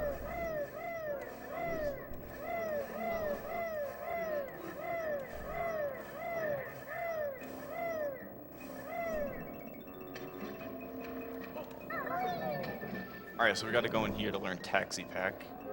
It's actually only used once in the run in Grunny Industries for a battery, but it gives us access to 3 jiggies.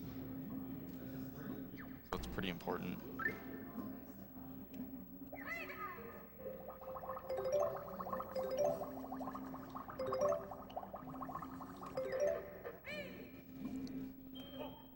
And using Talent Torpedo there is a lot faster than swing around to collect the notes yourself. And this is another good use of the pack whack double jump. Those ledges on the cliffs there are what you're supposed to use to get over here solo banjo, but you can just jump right up here.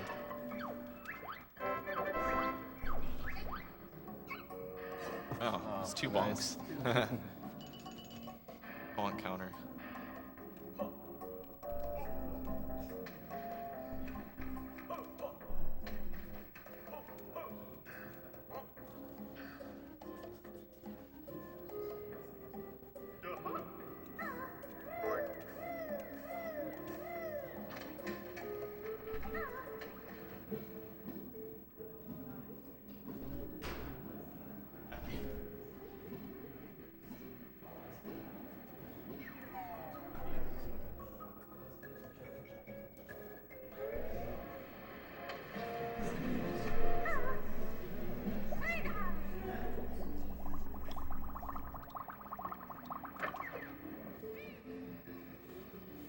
We have another $5 from Faye Articula Doherty.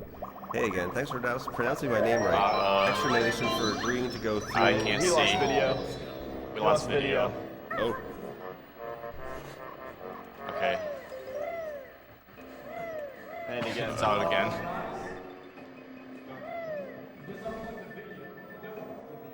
Yeah, the video's gone.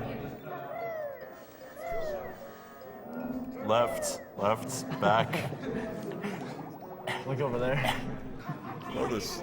Oh, you're good. Okay, I was trying to look on the screen over there. Precise.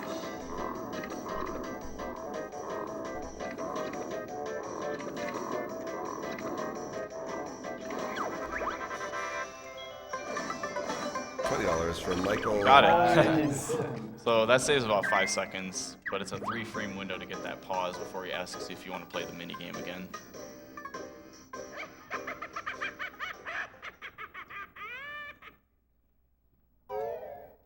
Now time for Grundy's Industries. Nope, JRL2. Oh, yeah, Joe. I know what I'm You're saying. just so hyped for it. Yeah, I really $20 from Michael Sena. Sure, it's a horrendous time for you guys, but it's perfect for my Australian lunchtime. Keep it up and keep chugging those Red Bulls. $50 from Anthony Craig. I meant for my previous donation to be my last for the day, but to try and keep a cap on how much I'm spending. Thanks, Valve. But I have to admit that Japanese N64 sounds pretty sweet too. Also, great job, guys, and thanks for everything.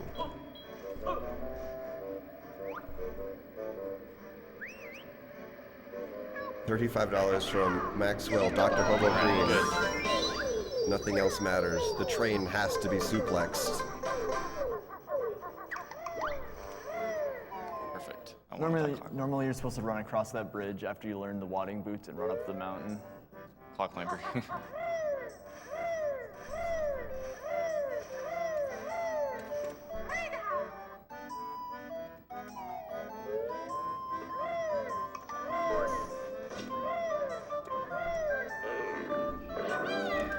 $10 from Sabin Stary 329 Terry. Hey Hyper, good luck on the run, man. Glad to see the Banjo-Tooie is getting some of the GDQ. Don't let the Hailfire Peaks clip infuriate you too much. Shoutouts to Alpha and the other Banjo runners. Long live Banjo. Oh, and Bottles is better than Jam Jars. Get your ways ready. All right, so everyone prepare your waheys. Why, hey. Whoa, too soon. Oh, That's why I said prepare them. oh, you're Premature wadding.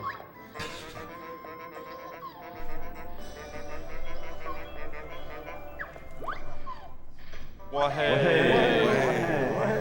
Well, hey! Wahey! Way!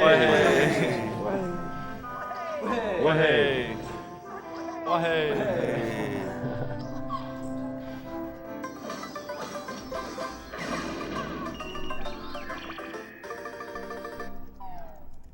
Death by Wahey. The most honorable.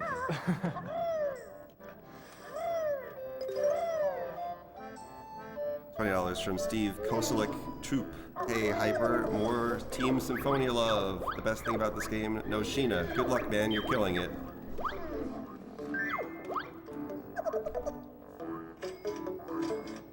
$35 from Angela Ko Kunami. I'm not gonna be able to pronounce this right. Breidenfeld.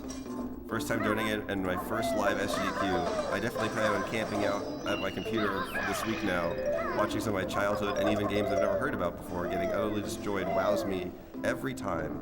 Keep up your awesome work, you amazing people. Oh, and save the animals, so we can eat them later, duh.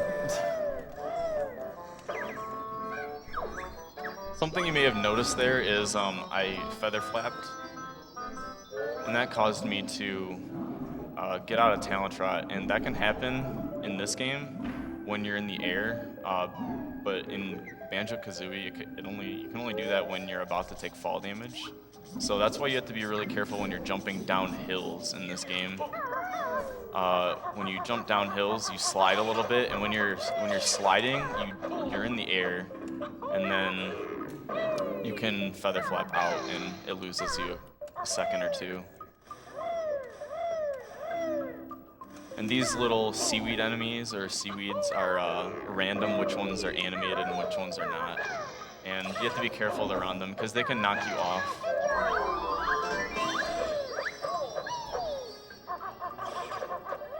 Although that was an intentional hit. Yeah. There's a death warp coming up. Normally I'm at lower health here, because we get ourselves down to 1 or 2 health during the crispy bacon minigame, but we skipped that because I'm doing Canary Mary. The hitboxes on these things are really weird. Pretty much have to hit like directly on it.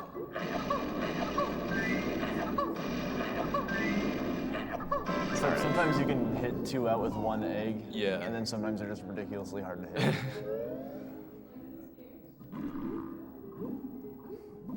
$50 from Damian Gray. Love seeing Banjo-Tooie getting run. I love seeing my first GDQ. Keep up the great work. Everyone, I can't wait to see more speedruns. Put $10 towards Leon A and Resident Evil 2, 20 to the runner's choice, and 20 to the donation reader's choice. You have to be really careful of the enemies in this area. If you die in the big fish, you have to swim all the way back here and go through the seaweed sanctum, because we don't activate the warp pad to come here. So you have to be very careful.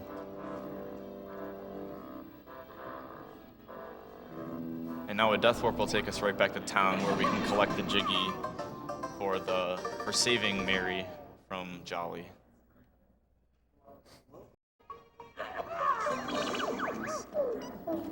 Normally what you have to do in this room is use glide with solo Kazooie Silent game over. and get that Jiggy. And yeah, when you save and quit there, it does a little audio glitch. Spooky.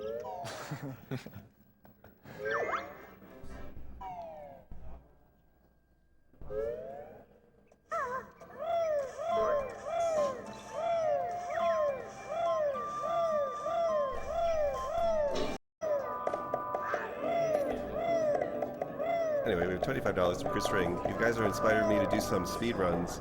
Been a proud fan for over 2 years. Thank you for everything that you do. It's awesome that you're all playing for such a great cause. Let's bring the hype. Everyone shout Banjo-Tooie. Banjo-Tooie.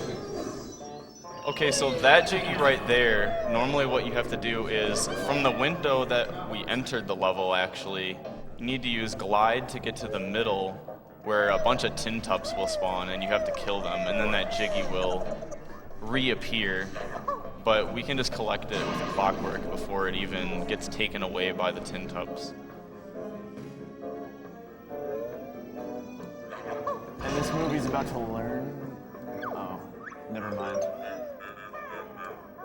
Were you gonna talk about Shack Pack or something? Yeah, I was gonna say it's the last move you need to learn, but there's a skip that's pretty risky, so you'll have to learn another move, but he's not gonna be doing it in this run. And it saves minimal time anyways.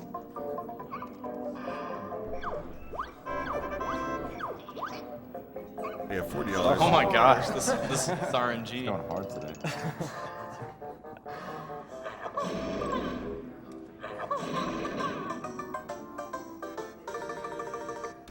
Yeah, this run hasn't had very good RNG in it.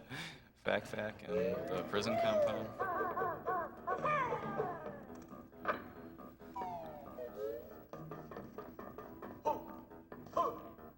Hey, we have $40 from Jake Bendick. Hey guys, Rusty Pip Boy here. This is my first time donating and the first time watching SGDQ live. Going to be camping out on my computer, watching this for as long as I can. Put the donation towards the runner's choice. Can I get an Ecum Bokum? Ecum Bokum. You can bulk 'em. $20 from John McGee. Banjo-Tooie Tooie for the first time. Awesome. Thanks for the great speedruns for a great cause. Keep up the good work.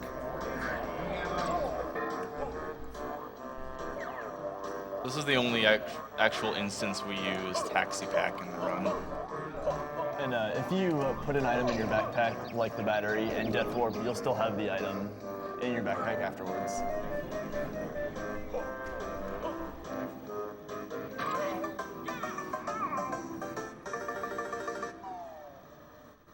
So now we're gonna head to the trash compactor.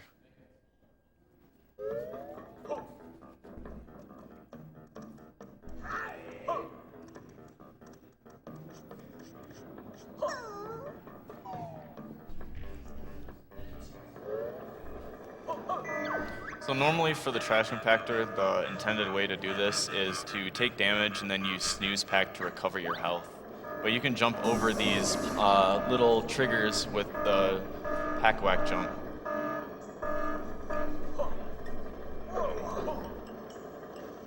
Nice.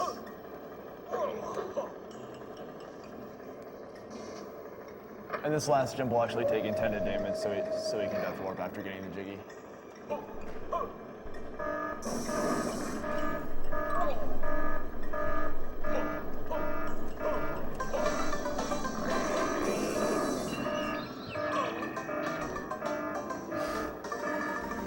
Alright, now we're gonna place the battery. Now we're gonna place the battery. And then enter the glitchiest room in the game. Not quite yet. Gotta take Solo Kazooie to the roof. You're opening it right now. Opening the, yeah.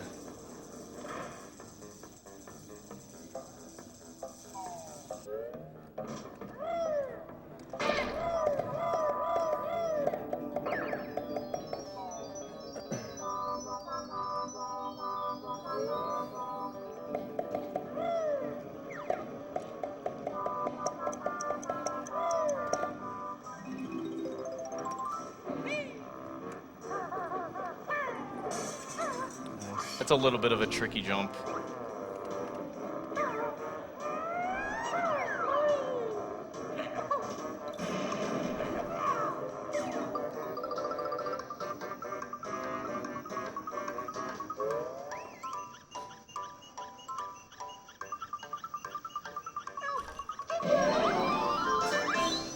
He's so safe now.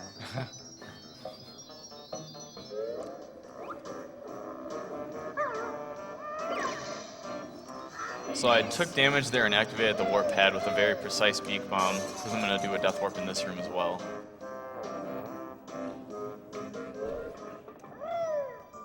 And this room will have another unintended clockwork shot. Normally you need to use the washing machine to get over into this room.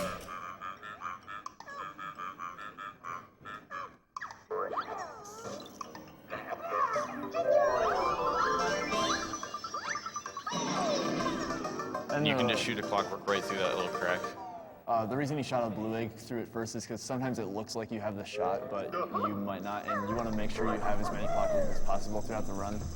So you just shoot a blue egg to make sure it's going to go through. This is what I like to call the most broken room in the game.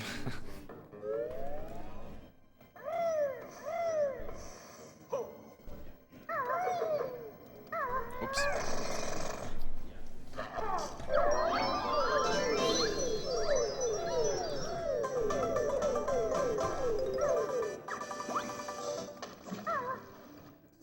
Nice. We have $20 from Christopher Selden. Thanks for doing this. First time watching. Shoutouts to Grant Kirkhope, the guy who knows a thing or two about video game scoring. We have $20 from Kumar Yish Sitarman. Nice. Oop.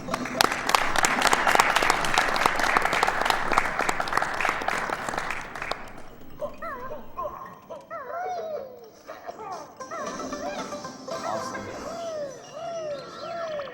I started watching the GDQs. So egg barge is used in there twice, and then the reason that underwater jiggy works is that during your swimming animation, your hitbox is extended forwards a little bit at a very precise part. So that's why I did that setup there. And it allows you to collect that jiggy through the gate. Shoutouts to Passive Bob-Omb for finding that glitch. And shoutouts to Chronicies for finding like 90% of the glitches used in this run. Sometimes this egg barge is a little finicky. There we go. There's just so much lag on the outside of this building that it eats the input sometimes. Or a lot.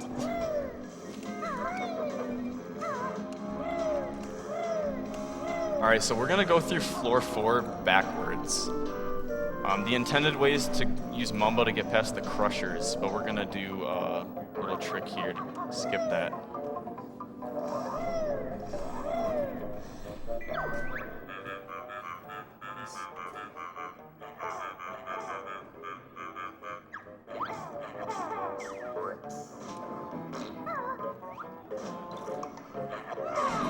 All right, good.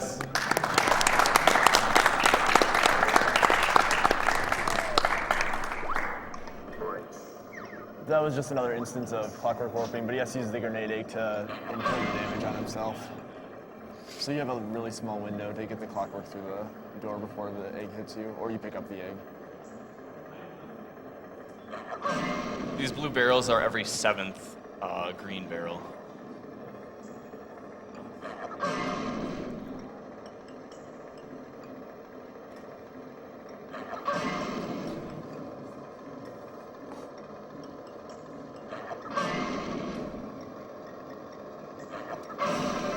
Good. If you hit one of those green barrels, you basically have to reset your console immediately, or else it saves the toxic gas in the room when you die, and the only way to shut it off is to go through floor 4 the intended way and get to this cable room over here and turn the fan on to remove the gas. That's risky, but it's pretty consistent if you know how to shoot.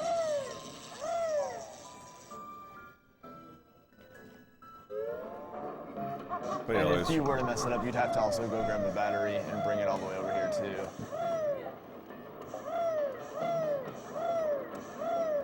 $20 from Kumar Yish Sitarman. Started watching the GDQs live with HGDQ 2014, and I decided that I should donate to a good cause. Unfortunately, I won't be able to watch the next few days Bible Thump. Right now, I'm speedrunning a couple games, and hopefully I can expand this list. $25 from Kevin Ireland. Banjo-Tooie is one of my favorite games. Good luck to Hyper and all the runners at this week at SGDQ. All right, so Clinker's Cavern. This is a pretty tricky part of the run.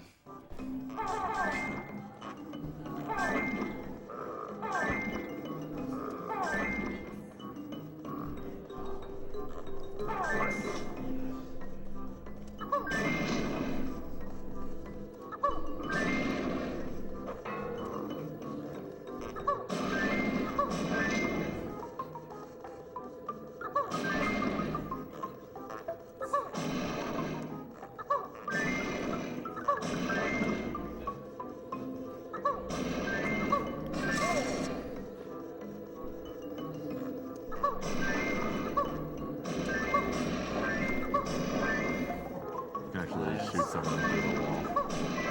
All right, a 45, that's decent.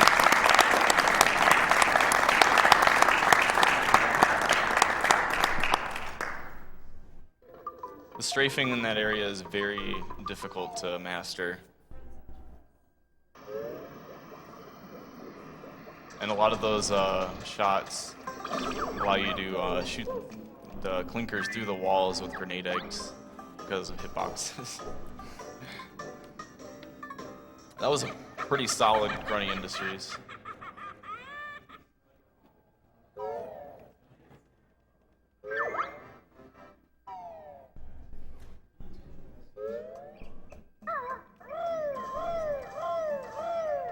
$50 from Sam Tyler. Now we have enough jiggies to open both Hailfire Peaks and Cloud Cuckoo Lane at the same time.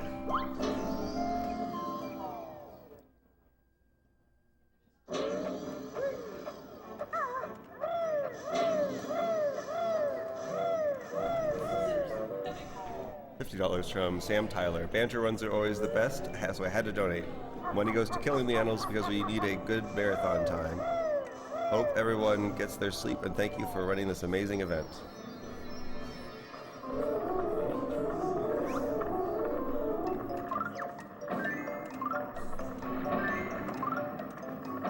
$50 from Nathan Strebel. HYPERRESONANCE, great job on the speed run so far. Keep up the good work. I'm hoping to watch the whole run before going to bed.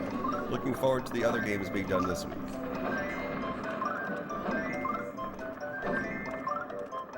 $50 to Nathan Volshok, Sorcerer Jackson. This is the game I was most hyped for. This GDQ, well, except maybe Final Fantasy VI. First time donator here. It will certainly be dropping a lot more as the week goes on. Donation this time goes to Reader's Choice.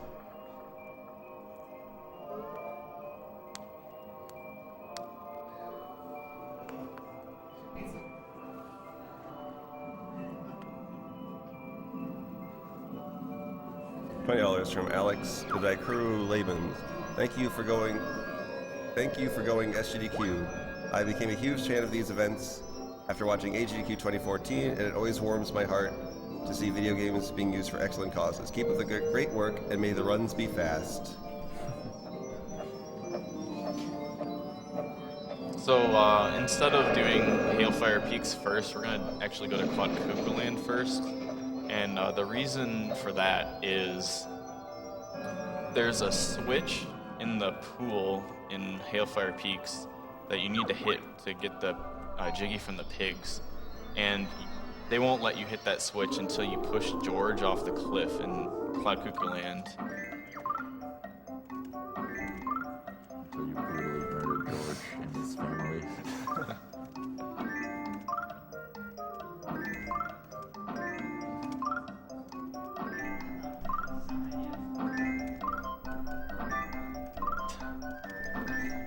$5 from let's see, Adam, Vixen Chan, Samaro. Going for the second donation, feeling sleepy now, and going to get a little something to make you keep going. I know. Puzzles are the highlight of the run.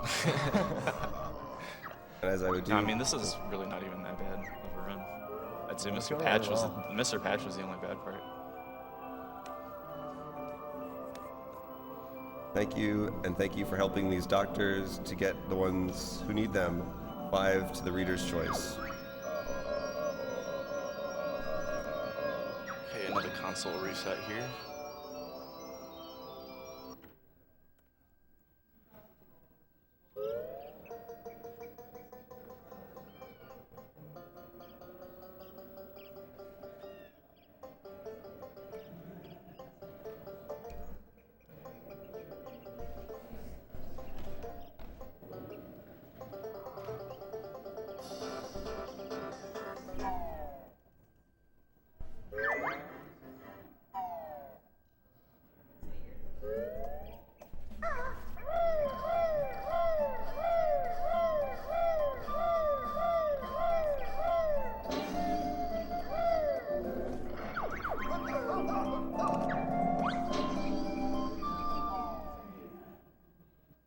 Jam Jars in the Wasteland is very convenient because he refills your Clockworks every time you go back to him. And Clockworks are a very precious resource in the run, so we want to conserve them and stock up when we need them. jam jars is the fastest way to do that.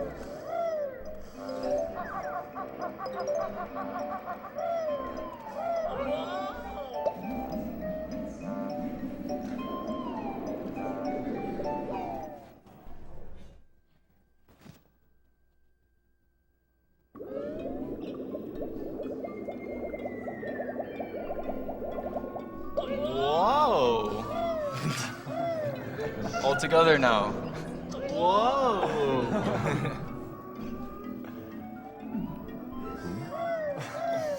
Make every sound effect in this level.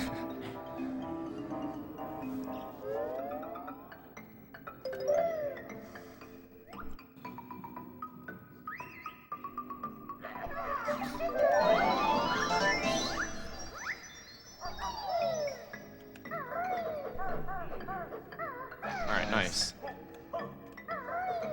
That's a really precise jump. I mean, it doesn't lose that much time if you don't make it, but it's just cool to do it. Alright, so upcoming here, we're gonna go to the pot of gold, and there's a bee by the flight pad up here that can kind of troll you. You can't get hit by him because you need 2 health for this next part. Bees suck.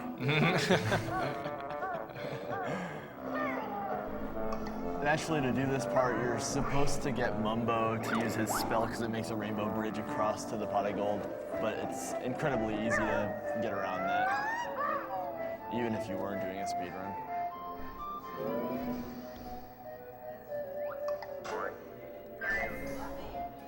Fire rigs hype. It's relevant. I apologize in advance for butchering this name. This is one of the only minigames in the game where it's actually faster if you're good at the minigame. The only losable Because the one. minigame ends when you get all 100 jiggies. Oh, there's the white Jinjo in the background. I think it's legit.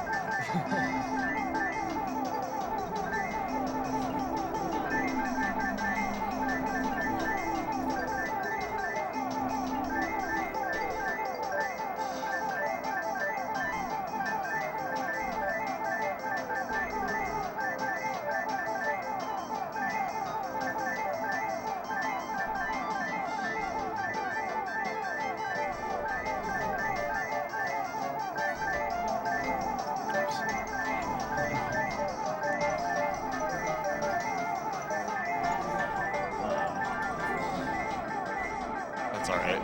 It's like no big deal, really. 99? Please. We do. I know.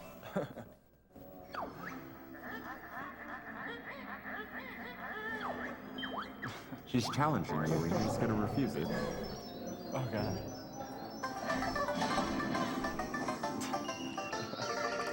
I lost my bearings there for a sec. Alright. So now we're heading over to the Super Stash, whose name doesn't really mean much.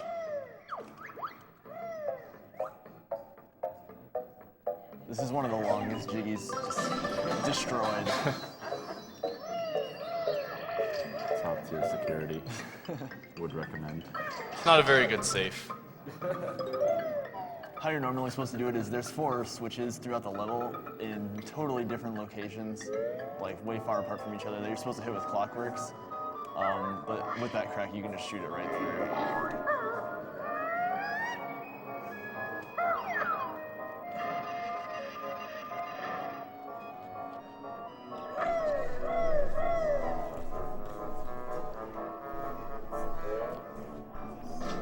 $50 from Gilamoon Bernard. Comment, Cowabunga.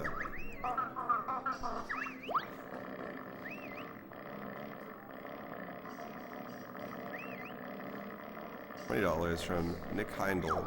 First donation, love to see Banjo making the list. It's so enjoyable to watch. I love hearing the experts analyze these wonderful titles. Keep it up.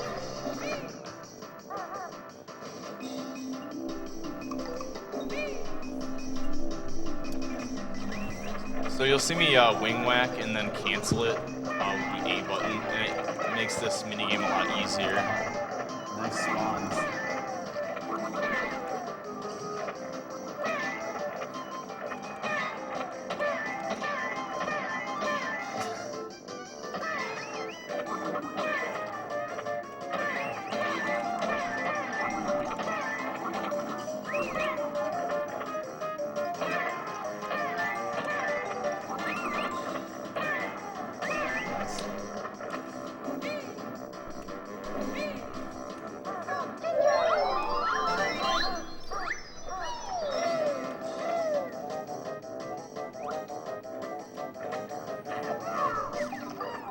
So it's a couple seconds faster to collect this Jiggy with the clockwork. Ooh, nice. And then just explode it. And you can leave.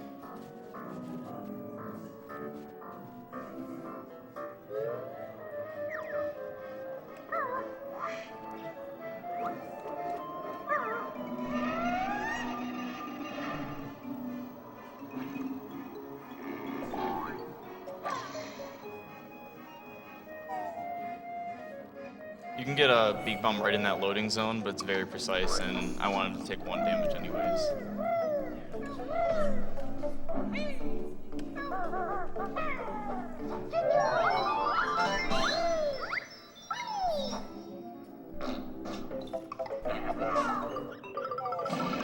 Nice. Okay.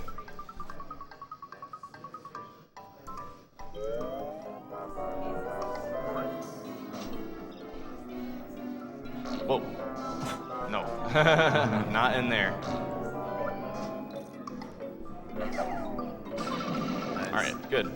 So those are 2 clockwork warps to get in through the cheese wedge, and the intended way to get this Jiggy is to use solo Banjo with Sack Pack and Shack Pack, but we can just use clockwork warps. Something worth noting with clockwork warping, if you get hit by the grenade egg or the enemy on the last few frames that the clockwork is entering the loading zone, you soft lock the game and it'll default the camera and you can't move anything at all. You have to reset. Yeah, you'll just see this overview of the area. Yeah.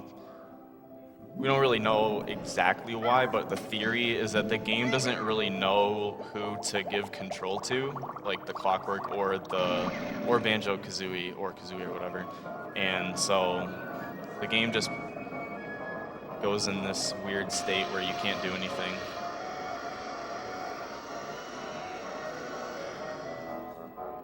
So coming up, we're going to defeat Mingy Django, but the skull that he's in is random. It can be either in the red or the blue, and it's 23 seconds faster to have it in the red skull because it's closer to this location, and if you go in the red skull and it's not Mingy Django, then you have to leave and then go to the blue skull, so it's a lot slower, and that's completely random.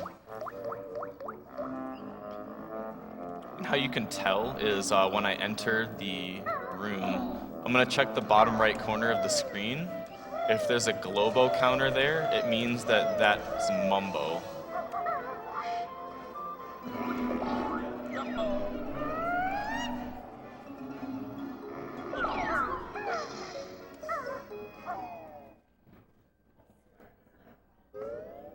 Dang. Yeah, that's the bad luck, unfortunately.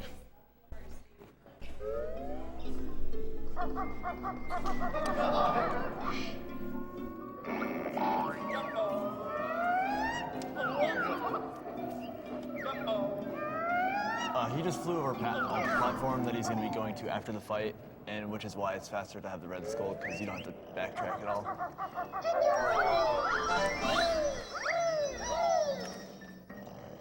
Get the fast strat. Hopefully. Hard boss. It's killed runs of mine before. Yeah. Thanks. Sorry. Aw, rip. So if you stand on his wand here with gold feathers, he can't move and he just dies. What I tried to do at the beginning was poop a grenade egg, and if it hits him in that first spot, it'll keep him in place, and then I can get like what's called the quick kill him right by the chair. I find it hard to do just because this part is really laggy, so mashing R to switch to the right egg can either mess you up by undershooting and switching to only fire eggs, or overshooting and switching to ice eggs. And it can still work if you time it perfectly, but it's very difficult.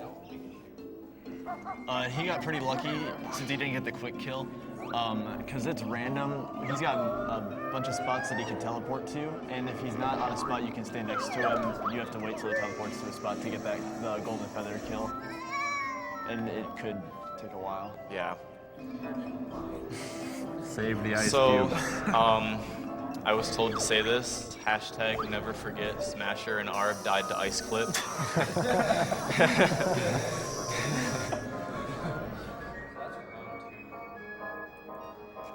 All right, so since you guys donated, we're gonna go do the other 2 Canary Mary races. All right, here we go. Take notes, kids.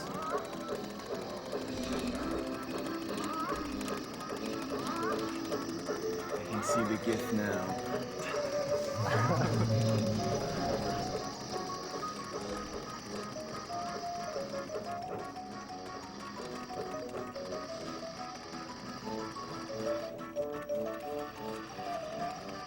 This first one's not incredibly too difficult. Obviously you have to mash fast.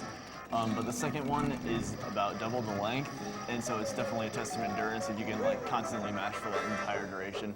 And Canary Mary has incredibly poorly programmed rubber band AI, so if you like even stop mashing for like a split second, she'll just destroy you. Yeah. My mashing strat is like alternating with my index fingers on the A button, and I find it really easy to mash quickly, and it's also less tiring. Just do the stiff left hand method. Oh my god.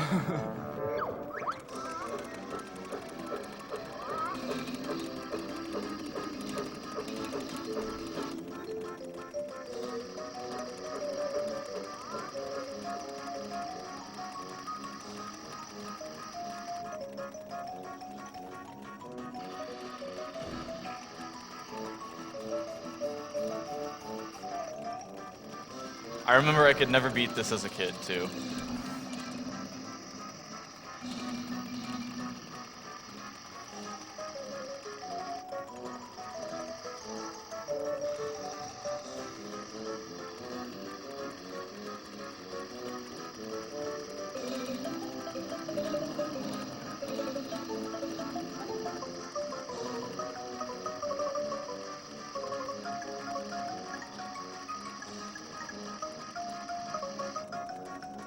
Wow, get wrecked, Canary Mary.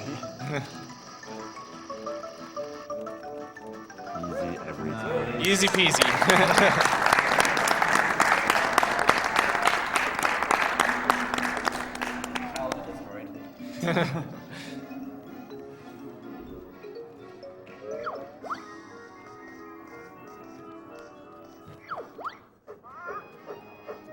And she pulls that Cheeto page out of an unknown location.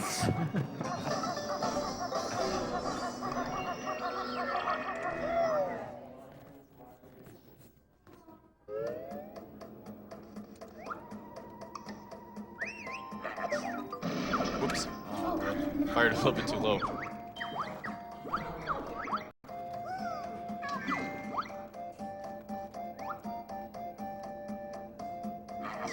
we go.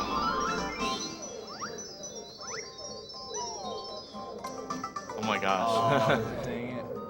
If you complete a family here, it's really slow because the text overlaps with Wumba there. And you can't skip the Jinjo text.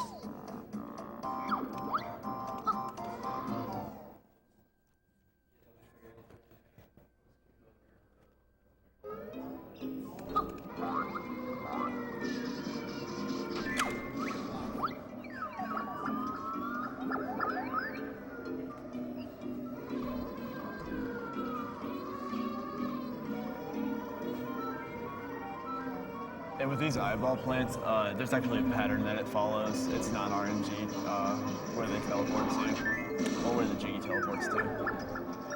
Right. And it's faster to do it in this order. I missed them. And yeah, you can actually destroy them even if they don't have the Jiggy in them.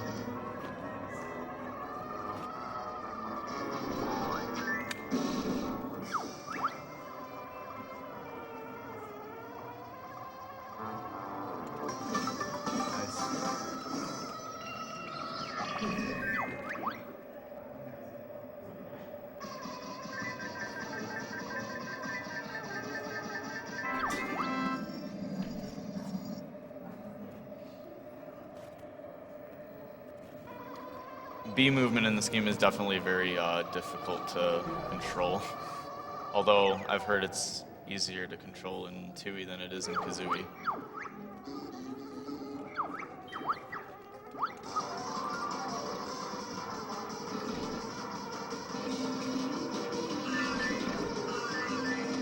This game is really easy. Your shots home in on the Bs, so it's quite trivial.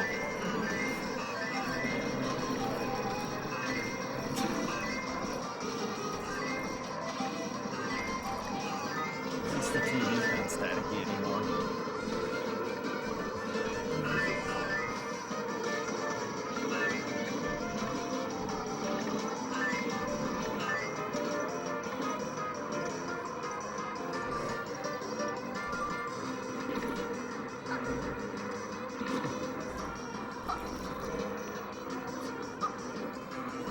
So this is where the Jiggy is going to spawn, and then I'm going to leave this area actually and go get one more Jiggy before finishing the level.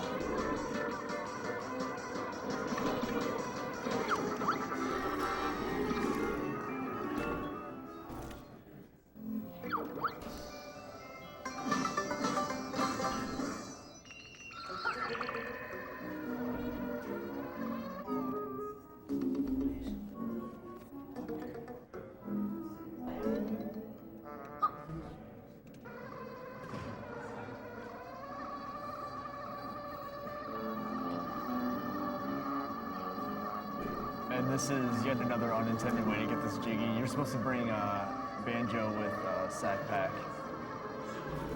to get under there. Oh, Shack Pack. Backpack, right. Nice. And you clip right through.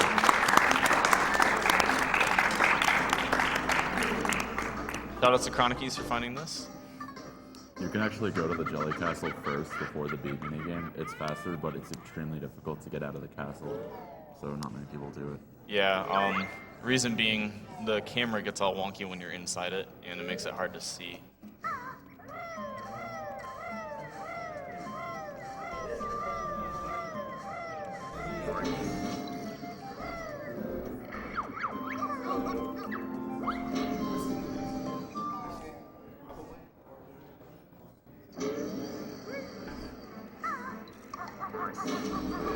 Alright, so Hailfire Peaks is easily the hardest level in the game. Also the last.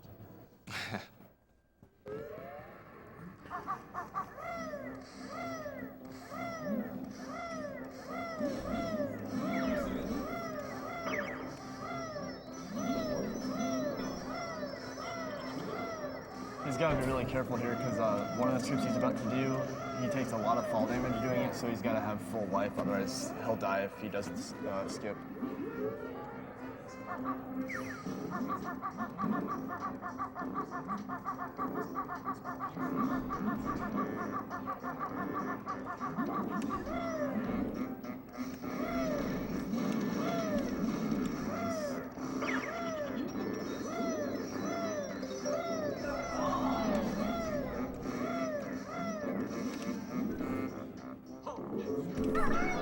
Okay, good. So this ledge, or the reason I clip in there is that the lava is really close to the edge of the, where I was grip grabbing before, and the lava acts as a grip grabbable object.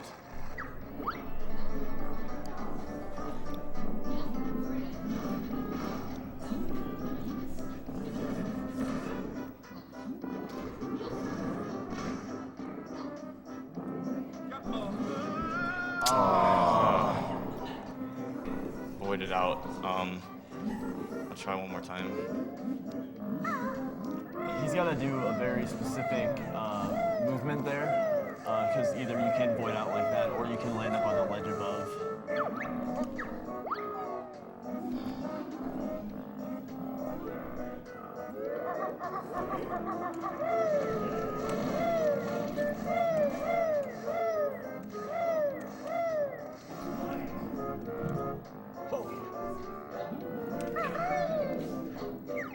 $5 from Joshua B.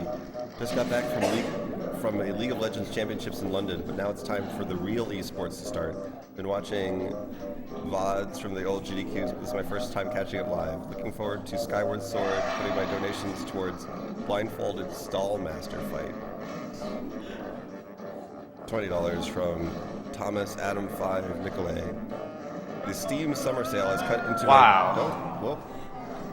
I thought I had it for sure that time. But don't worry, Hyper. Hope is not lost. That was Oh my god. I'm so sorry. The Steam summer sale has cut into my donation budget a bit this time, but I can't help but to contribute to such an awesome event benefiting an even more It's awesome a very difficult trick.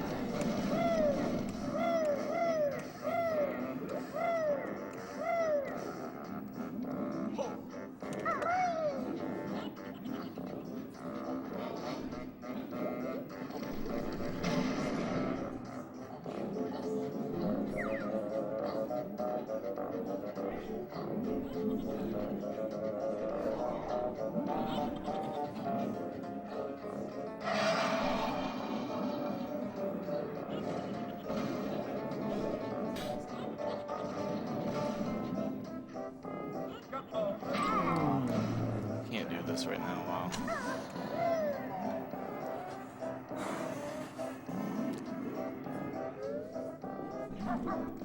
I'm gonna do it the intended way. You can try the dungeon method. No, I'm not gonna go for that.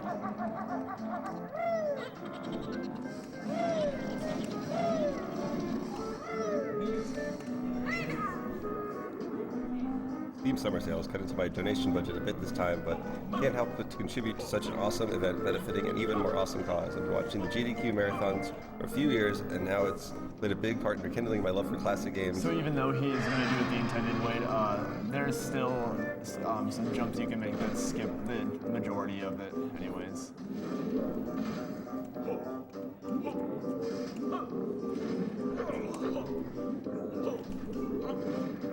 Okay, that's actually extremely bad.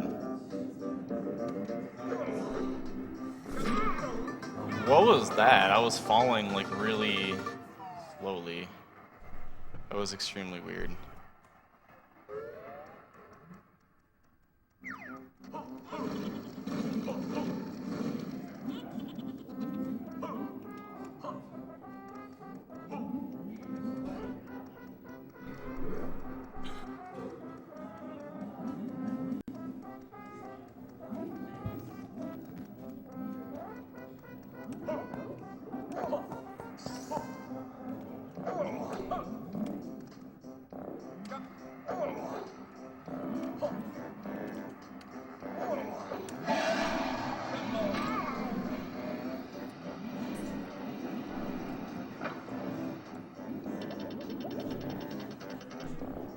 $20 from Zoho.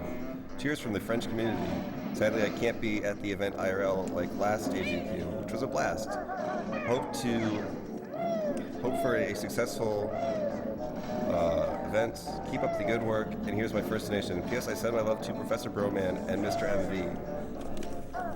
Which reminds me that we are being restreamed. And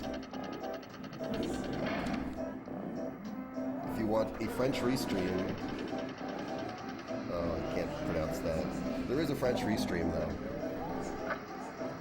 Sorry.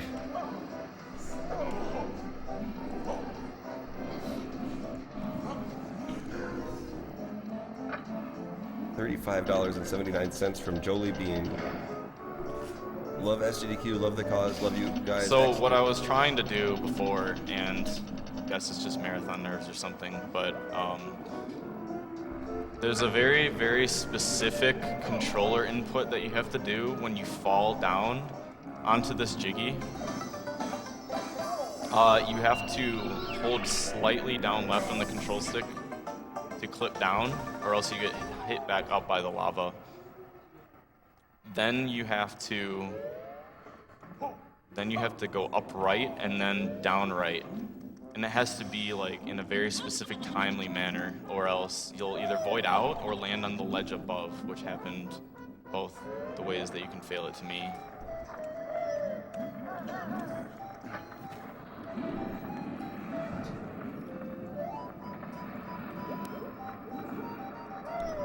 And I practiced that trick for like multiple hours over the last 2 days, and it's still ridiculously hard.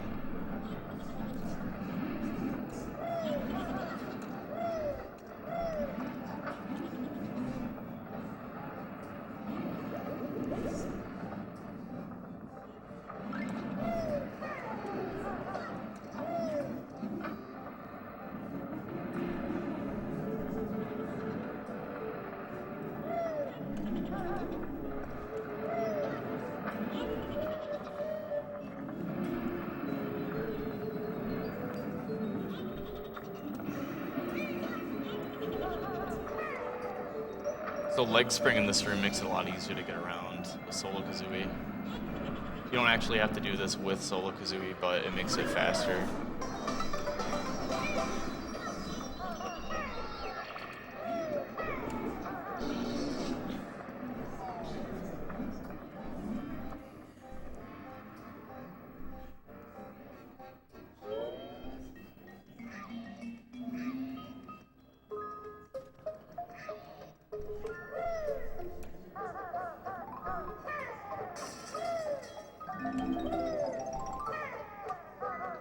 $35.79 from Jolie Bean Castelli. Love SGDQ, love the cause, love you guys. Excellent banjo run so far. Keep up the good work. All right, now Yes, we're going I'm to learn taking the Shack animals. Pack. This is the move that Slowking was talking about earlier, where he actually found a way to skip this move. More consistent than other methods. And it's still very difficult. It only saves about 15 seconds, so I figured it's not worth it to go for. And also, it requires a clockwork, and clockworks are definitely something you need to watch on this level. So it's just another shot you can lose them on. So.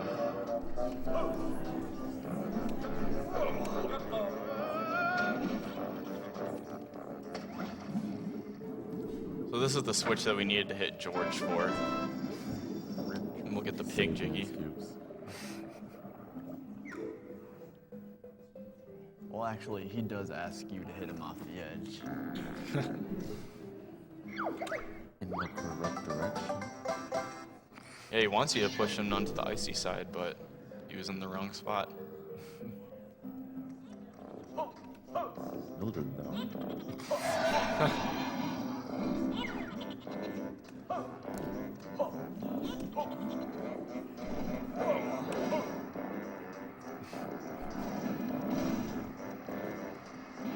$35 from Matthew Stroman.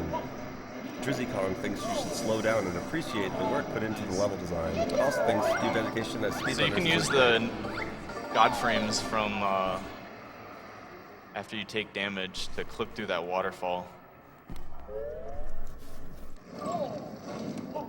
And you can get the Jinjo without having to raise the columns. Damage taken there was a huge one.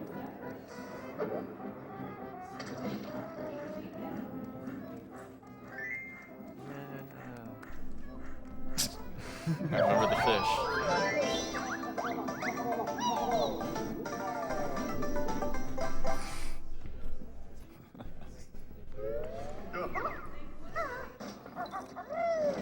I didn't see the run, but I'm still confused how you missed the fish. It's literally right in the way. Things happen. Especially when you run multiple categories at once. Alright, so Icy Side is another extremely hard part of the run. The stomping planes jiggy that Slow King was talking about earlier can be gotten from this side using a precise flip, and you shoot a clockwork through the wall and collect it. And there's another shot down by Boggy's Igloo where you use the lag from Chili Willy's shots to shoot through the wall. And you shoot a clockwork through the wall and collect the ice train jiggy, which you'd normally need to hit the train switch with the snowball and use Gobi to cool the train and go all the way over there. So that trick alone saves a lot of time.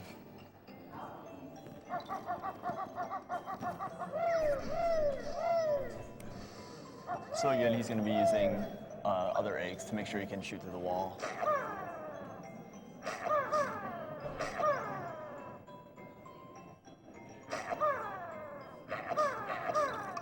There we go. Nice. Okay. Now we got to get this Jinjo. Okay.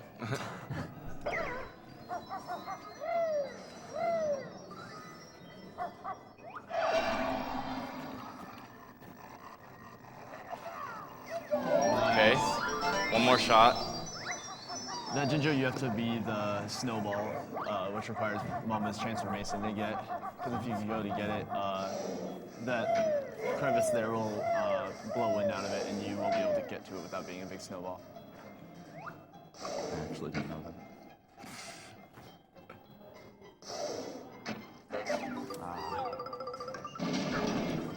Those Chili Willy shots produce different amounts of lag every time you shoot, every time he shoots at you. So there's no real way to consistently time that shot. That's why the clockwork broke on the other side of the wall instead of going through.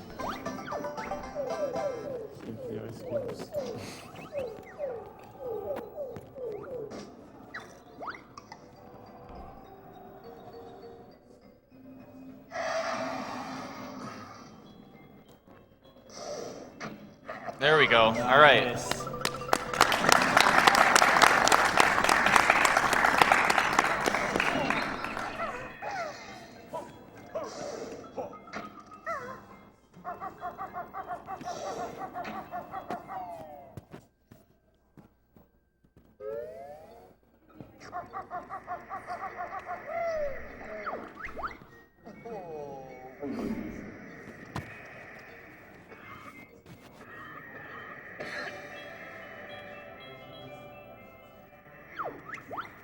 He was $35. All right, so 70 jiggies.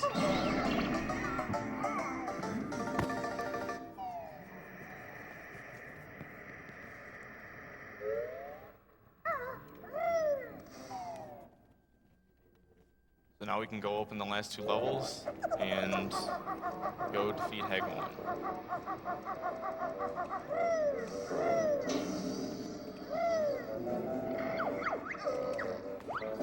Here's a $35 donation from Cody Crunkalunka Foley. Great to see the gaming community doing some good with the talent they have. Second time GDQ viewer, first time donator.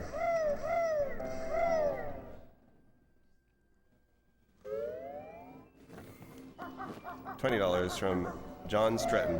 Banjo-Tooie is a childhood favorite. Thanks for running it. Here's $20 to the cause, and I'll double it if Hyper and the Couch refrain from interrupting the donation readings for the rest of the run. I'm not making that one up. Sorry, I can't It's really not, hear it. It's not. Yeah, it's hard to hear on the TV.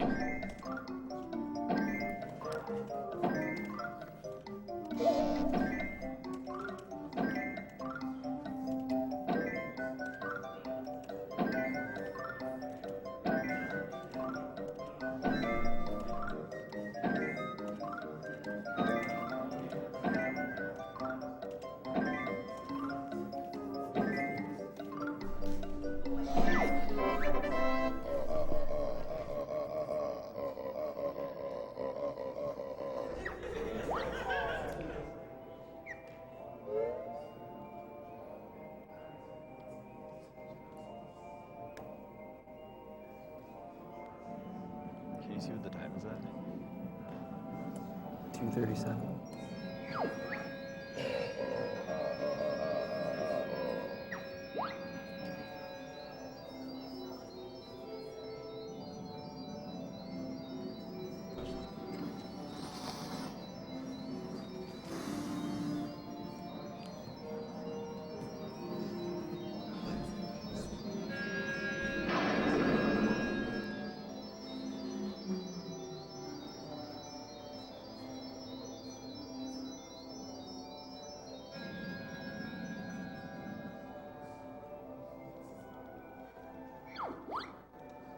So, fun fact, there's actually a glitch that allows you to get to Cauldron Keep early. But unfortunately right now that doesn't really have any use in this category because you still have to open the Tag 1 boss fight. So if someone comes around and finds a way to get through the 70 Jiggy door, then that would be a huge skip for this game. Wouldn't any percent be brought down to 45? It would be, any percent would probably be brought down to like an hour 30 if that was found. Well, I mean like 45 jiggies. Oh, yeah, you'd only need 28 to beat the game then. Oh yeah, 'cause all you need is the wadding boots, huh? Yeah, all you need is the claw clamber boots and the notes to learn it. Oh. And 28 jiggies opens up GI. Yeah.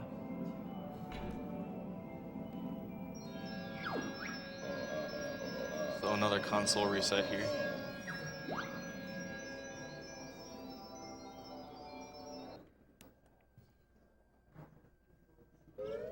And now all that's left is to defeat Klungo 3, finish Tower Tragedy, and defeat Hag 1. It's a tragedy, all right.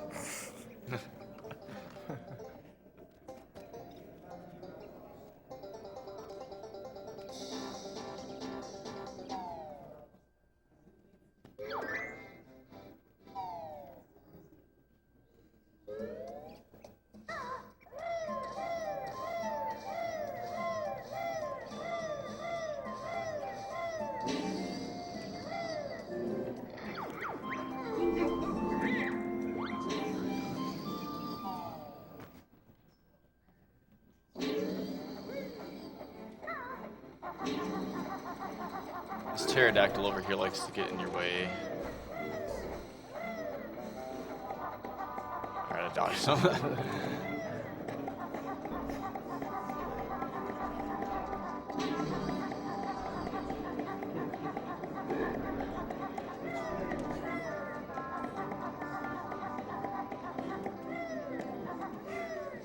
I just noticed that I've been saying wading boots in reference to the clamber boots the whole time. I know, I corrected you and you didn't realize it.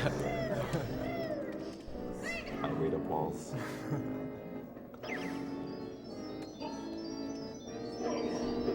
So normally you'd use Sack Pack to get across that purple goo, but you can just use the Pack Whack double jump.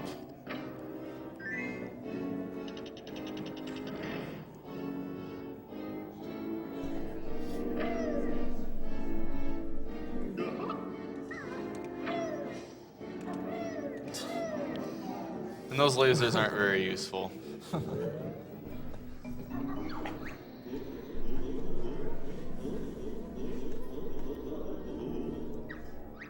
since the other two potions were blue and red, this is going to be green Klungo. And this room can create a lot of game lag. Yes, very much so.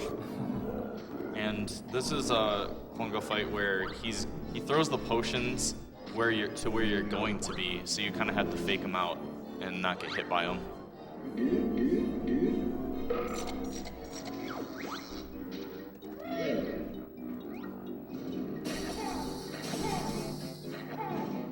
Oh, okay.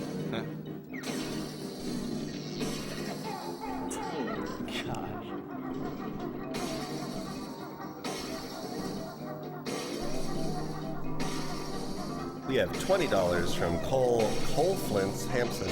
Having fun, love the games, love the cause. Hopefully I'm home for Paper Mario TTYD here in a few days.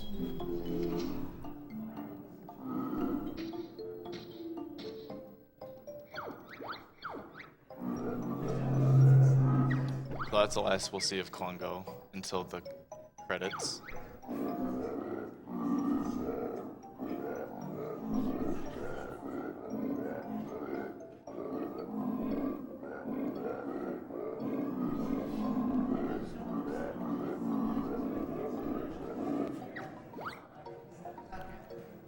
We have $40 from James Conditioner Smith.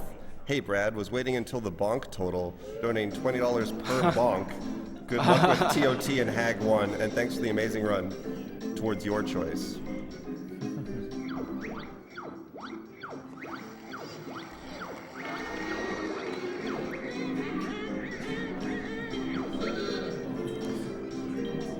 So even though this is kind of just a mini game you have to win, there's some strategy to it. For example, I'm holding the Z button, and that slows down her text in between questions. And the reason that's helpful is you want as few questions as possible. Every time you get a screen question, which is where she shows you a picture and then asks a question, the timer in the bottom left pauses for a little bit. Right here, you'll see it pause. And each screen question wastes about 5 seconds because that timer stops counting down while the screen is loading.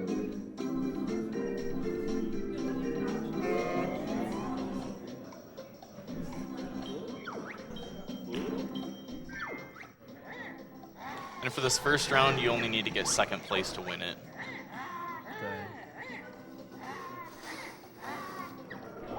And since the screen questions are RNG based, you can actually end up losing a lot of time just to that. For example, the other day I had a run that was on PB pace after Congo 3, and then I lost about 35 seconds on this split alone because I got 14 screen questions and my PB got 7.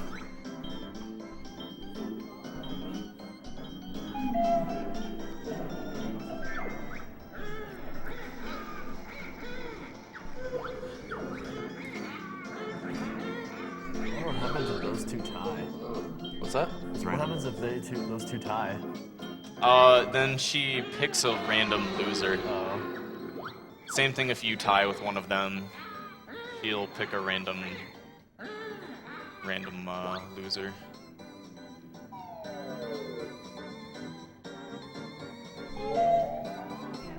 All right, we have $50 from Paul Wiley Scuds Bennett. This comment amuses me. I don't even know what that question was. Great cause. Don't know if my first donation got read or not, because my crappy Australian internet hates streaming. Another 50 will go towards the cause if someone suplexes the fluffy sheep. Keep up the good work. It's not you. It ran. No one wants to suplex that sheep? So I purposefully got that wrong, just because I'm so far ahead and it reduces the number of questions. Blavilda's killing it today.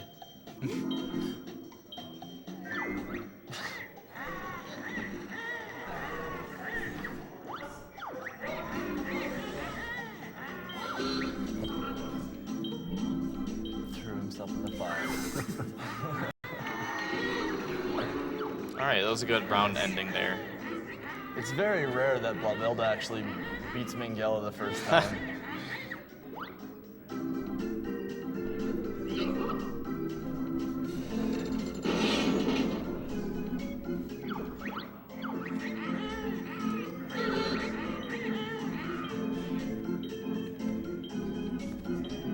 I think he only had 2 screen questions.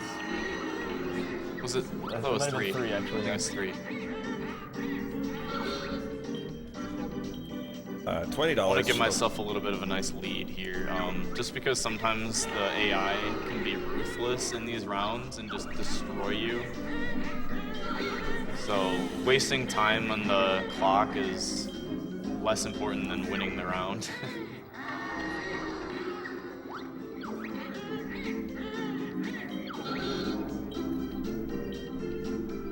$20 from Vanessa Fitzpatrick. Greetings, everyone. You're doing a great job. It's a real treat to see Banjo-Tooie make its GDQ debut. Put this $20 to its Dragon Coins and Moons for Super Mario World. Let's Plays Live for the win.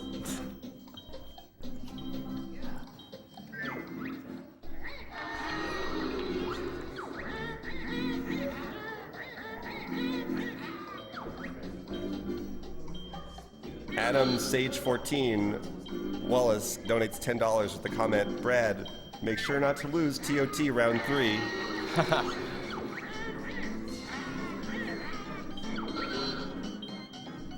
Biscuits.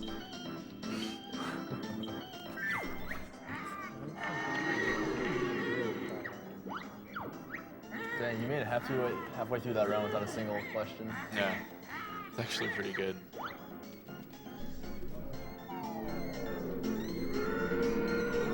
Four. Just count. 4. Told ya. Well, I got a nice hearty lead. I'm gonna get it wrong.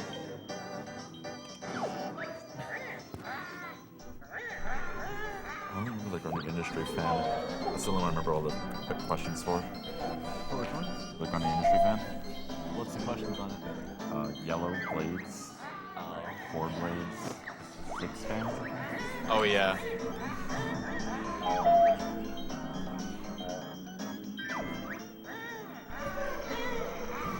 It's something like you look at the colors and like counting things. Usually pretty good. Usually, or where is this location, or what Yeah. is this, or something. Who is this? Oh yeah, like this would be where is this? This one could be like 4 different things. Oh yeah, it could be. Oh man.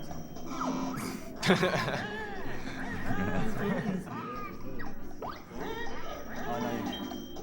It's good when that happens because then he can hold the timer for as long as he needs to, so that's a free 10 seconds. You can just answer again. Yeah. What? You can answer again. No, she got it wrong the first time. Oh, I thought. Nice. Alright. I think that was only 5 screen questions. That's actually, that's by far the best luck out of the whole run. And the last round has no screen question.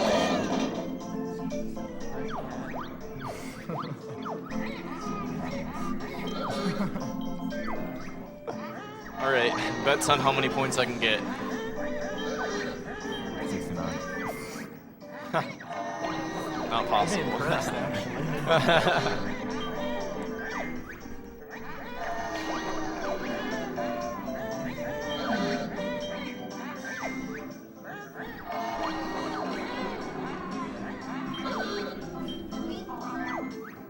10 points, 20 seconds. He could get 60. By the way, you can't get any screen questions during this phase, so he doesn't have to worry about running out of time.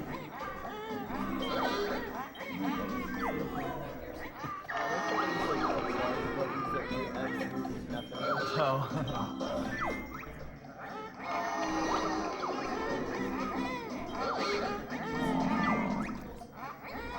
We have $20 from Albert Wade. Hey guys, just tuning in now, looking forward for a great week of speedrunning. Hype! Hype for something, but I don't remember what it was for.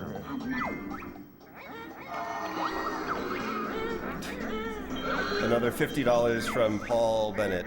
John Cena is not impressed by your suplex abilities. $50 for trying. Good effort, human.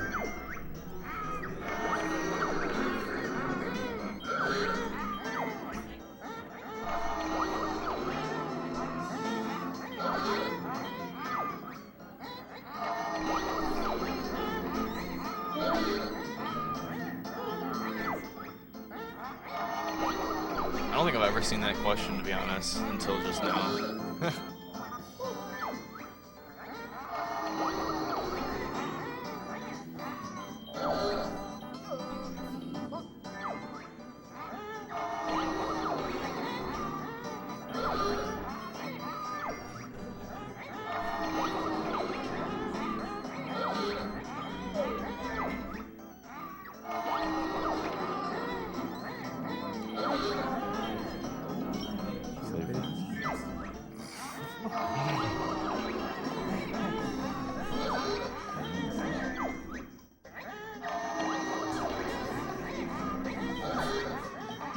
She ate the Jinjo.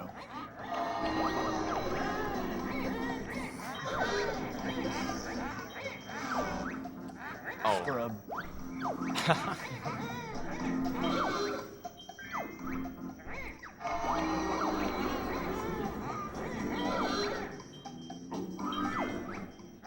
And I misread the question. Oh, blue and yellow.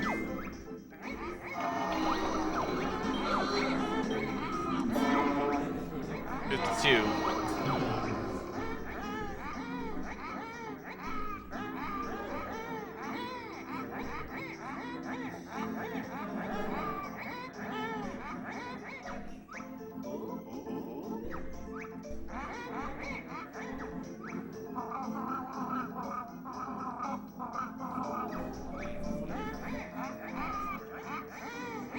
Thankfully, in this game, we can skip the credits. But, I mean, in Banjo-Kazooie, you can now too, with Furnace Phone Skip, but you can't actually skip the credits themselves. The animation is so smooth. Enjoyed every frame of it. This game has the worst frame rate.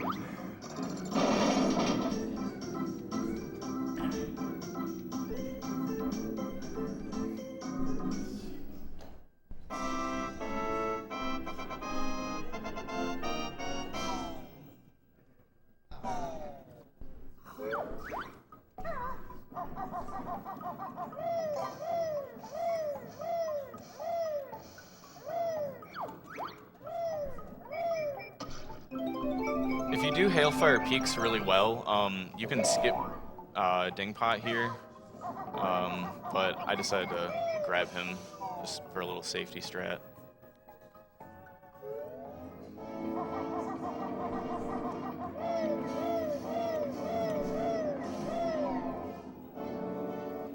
You need 2 Clockworks to finish this fight.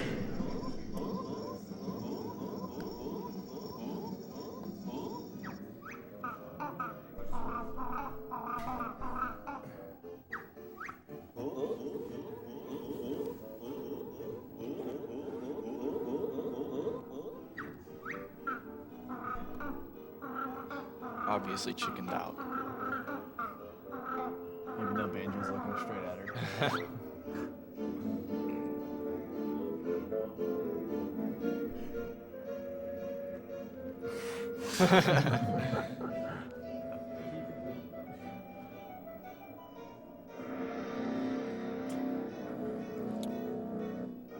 So if you played this game as a kid, you probably found this fight to be pretty difficult. If you're not used to strafing and aiming with the first-person shooting, it can be a challenge.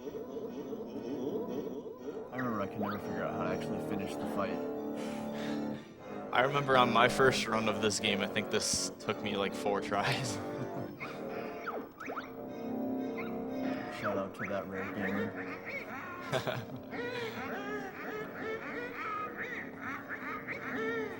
So, funny little thing is the top of the drill doesn't actually have a hitbox, so we can kind of just chill up there.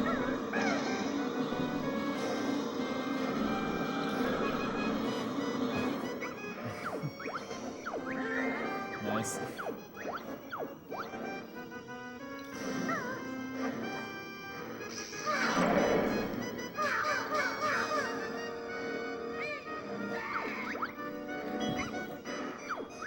She'll ask another trivia question, different from the ones in Tower of Tragedy. If you get it right, she attacks slightly slower, but you just mash A because it takes longer to find the right question than it does to just hit her. Yeah. Also, another thing, he shoots ice X because they fire quicker and they do the most damage.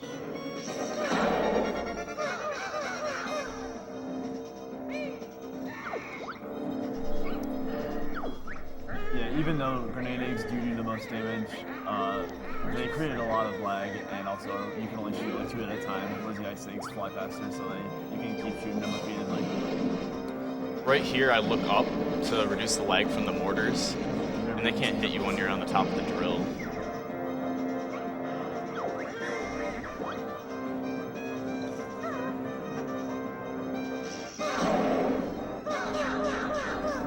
Obviously, if you were playing it safe, you wouldn't want to stand on top of the drill, because you get hit every time, guaranteed.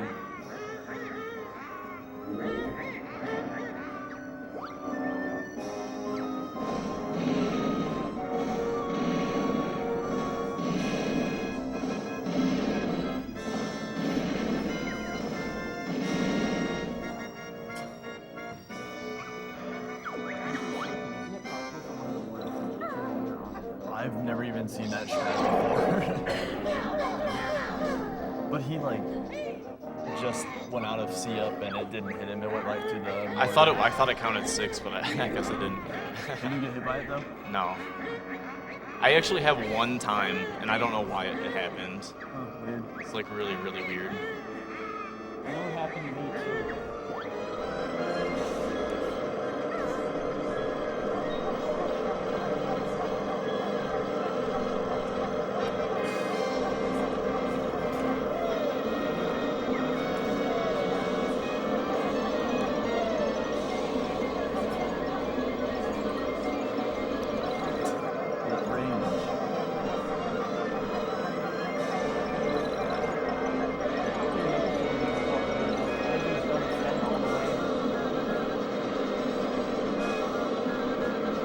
What is that?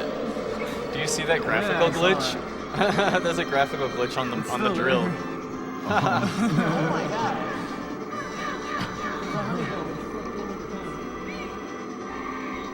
Weird. Hopefully it doesn't cause any problems. Soft lock. 1 HP. Wouldn't be It surprised. might be fixed here once you reload the area. Maybe. I've actually seen that happen before. Huh. It's really weird.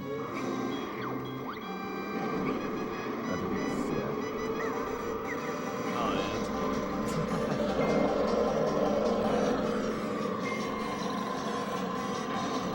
The reason you use these gold feathers here is because it's really tricky to not get hit. Especially when it does like it switches direction. It can be like really poorly timed.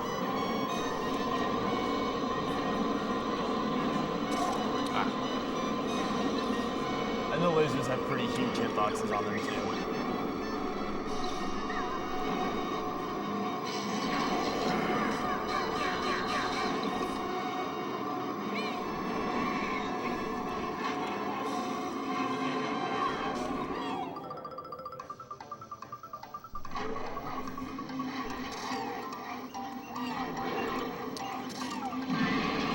You want to make sure that the clockwork doesn't get hit by those enemies, because if they do, then you have to go through another cycle of Grunty with the drill before you can try to destroy the second battery, or the first one for that matter. I've seen it placed so close to the edge.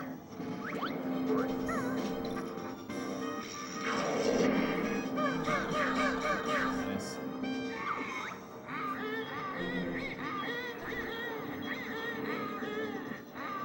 All right, time will be in about 45 seconds or so. To get the final hit on her, you can actually be in the fight forever. She'll start casting a more powerful spell at her, and you have to hit her while she's holding it above her head, and then she drops it. But if you hit her when she throws it, it doesn't do any damage. Which is why I said before I never figured out how to beat the fight as a kid. I never thought of it. All right, get ready for time. Time. Time. Okay. It's not bad. Especially with the Canary Mary races.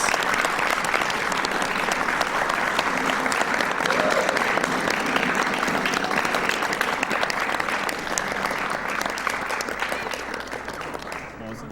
301.50. All right. Well, that was Banjo-Tooie. If you guys are ever interested in running the game, I have a tutorial highlighted on my channel. So check that out if you're ever interested in running the game. And thanks a lot for having me. All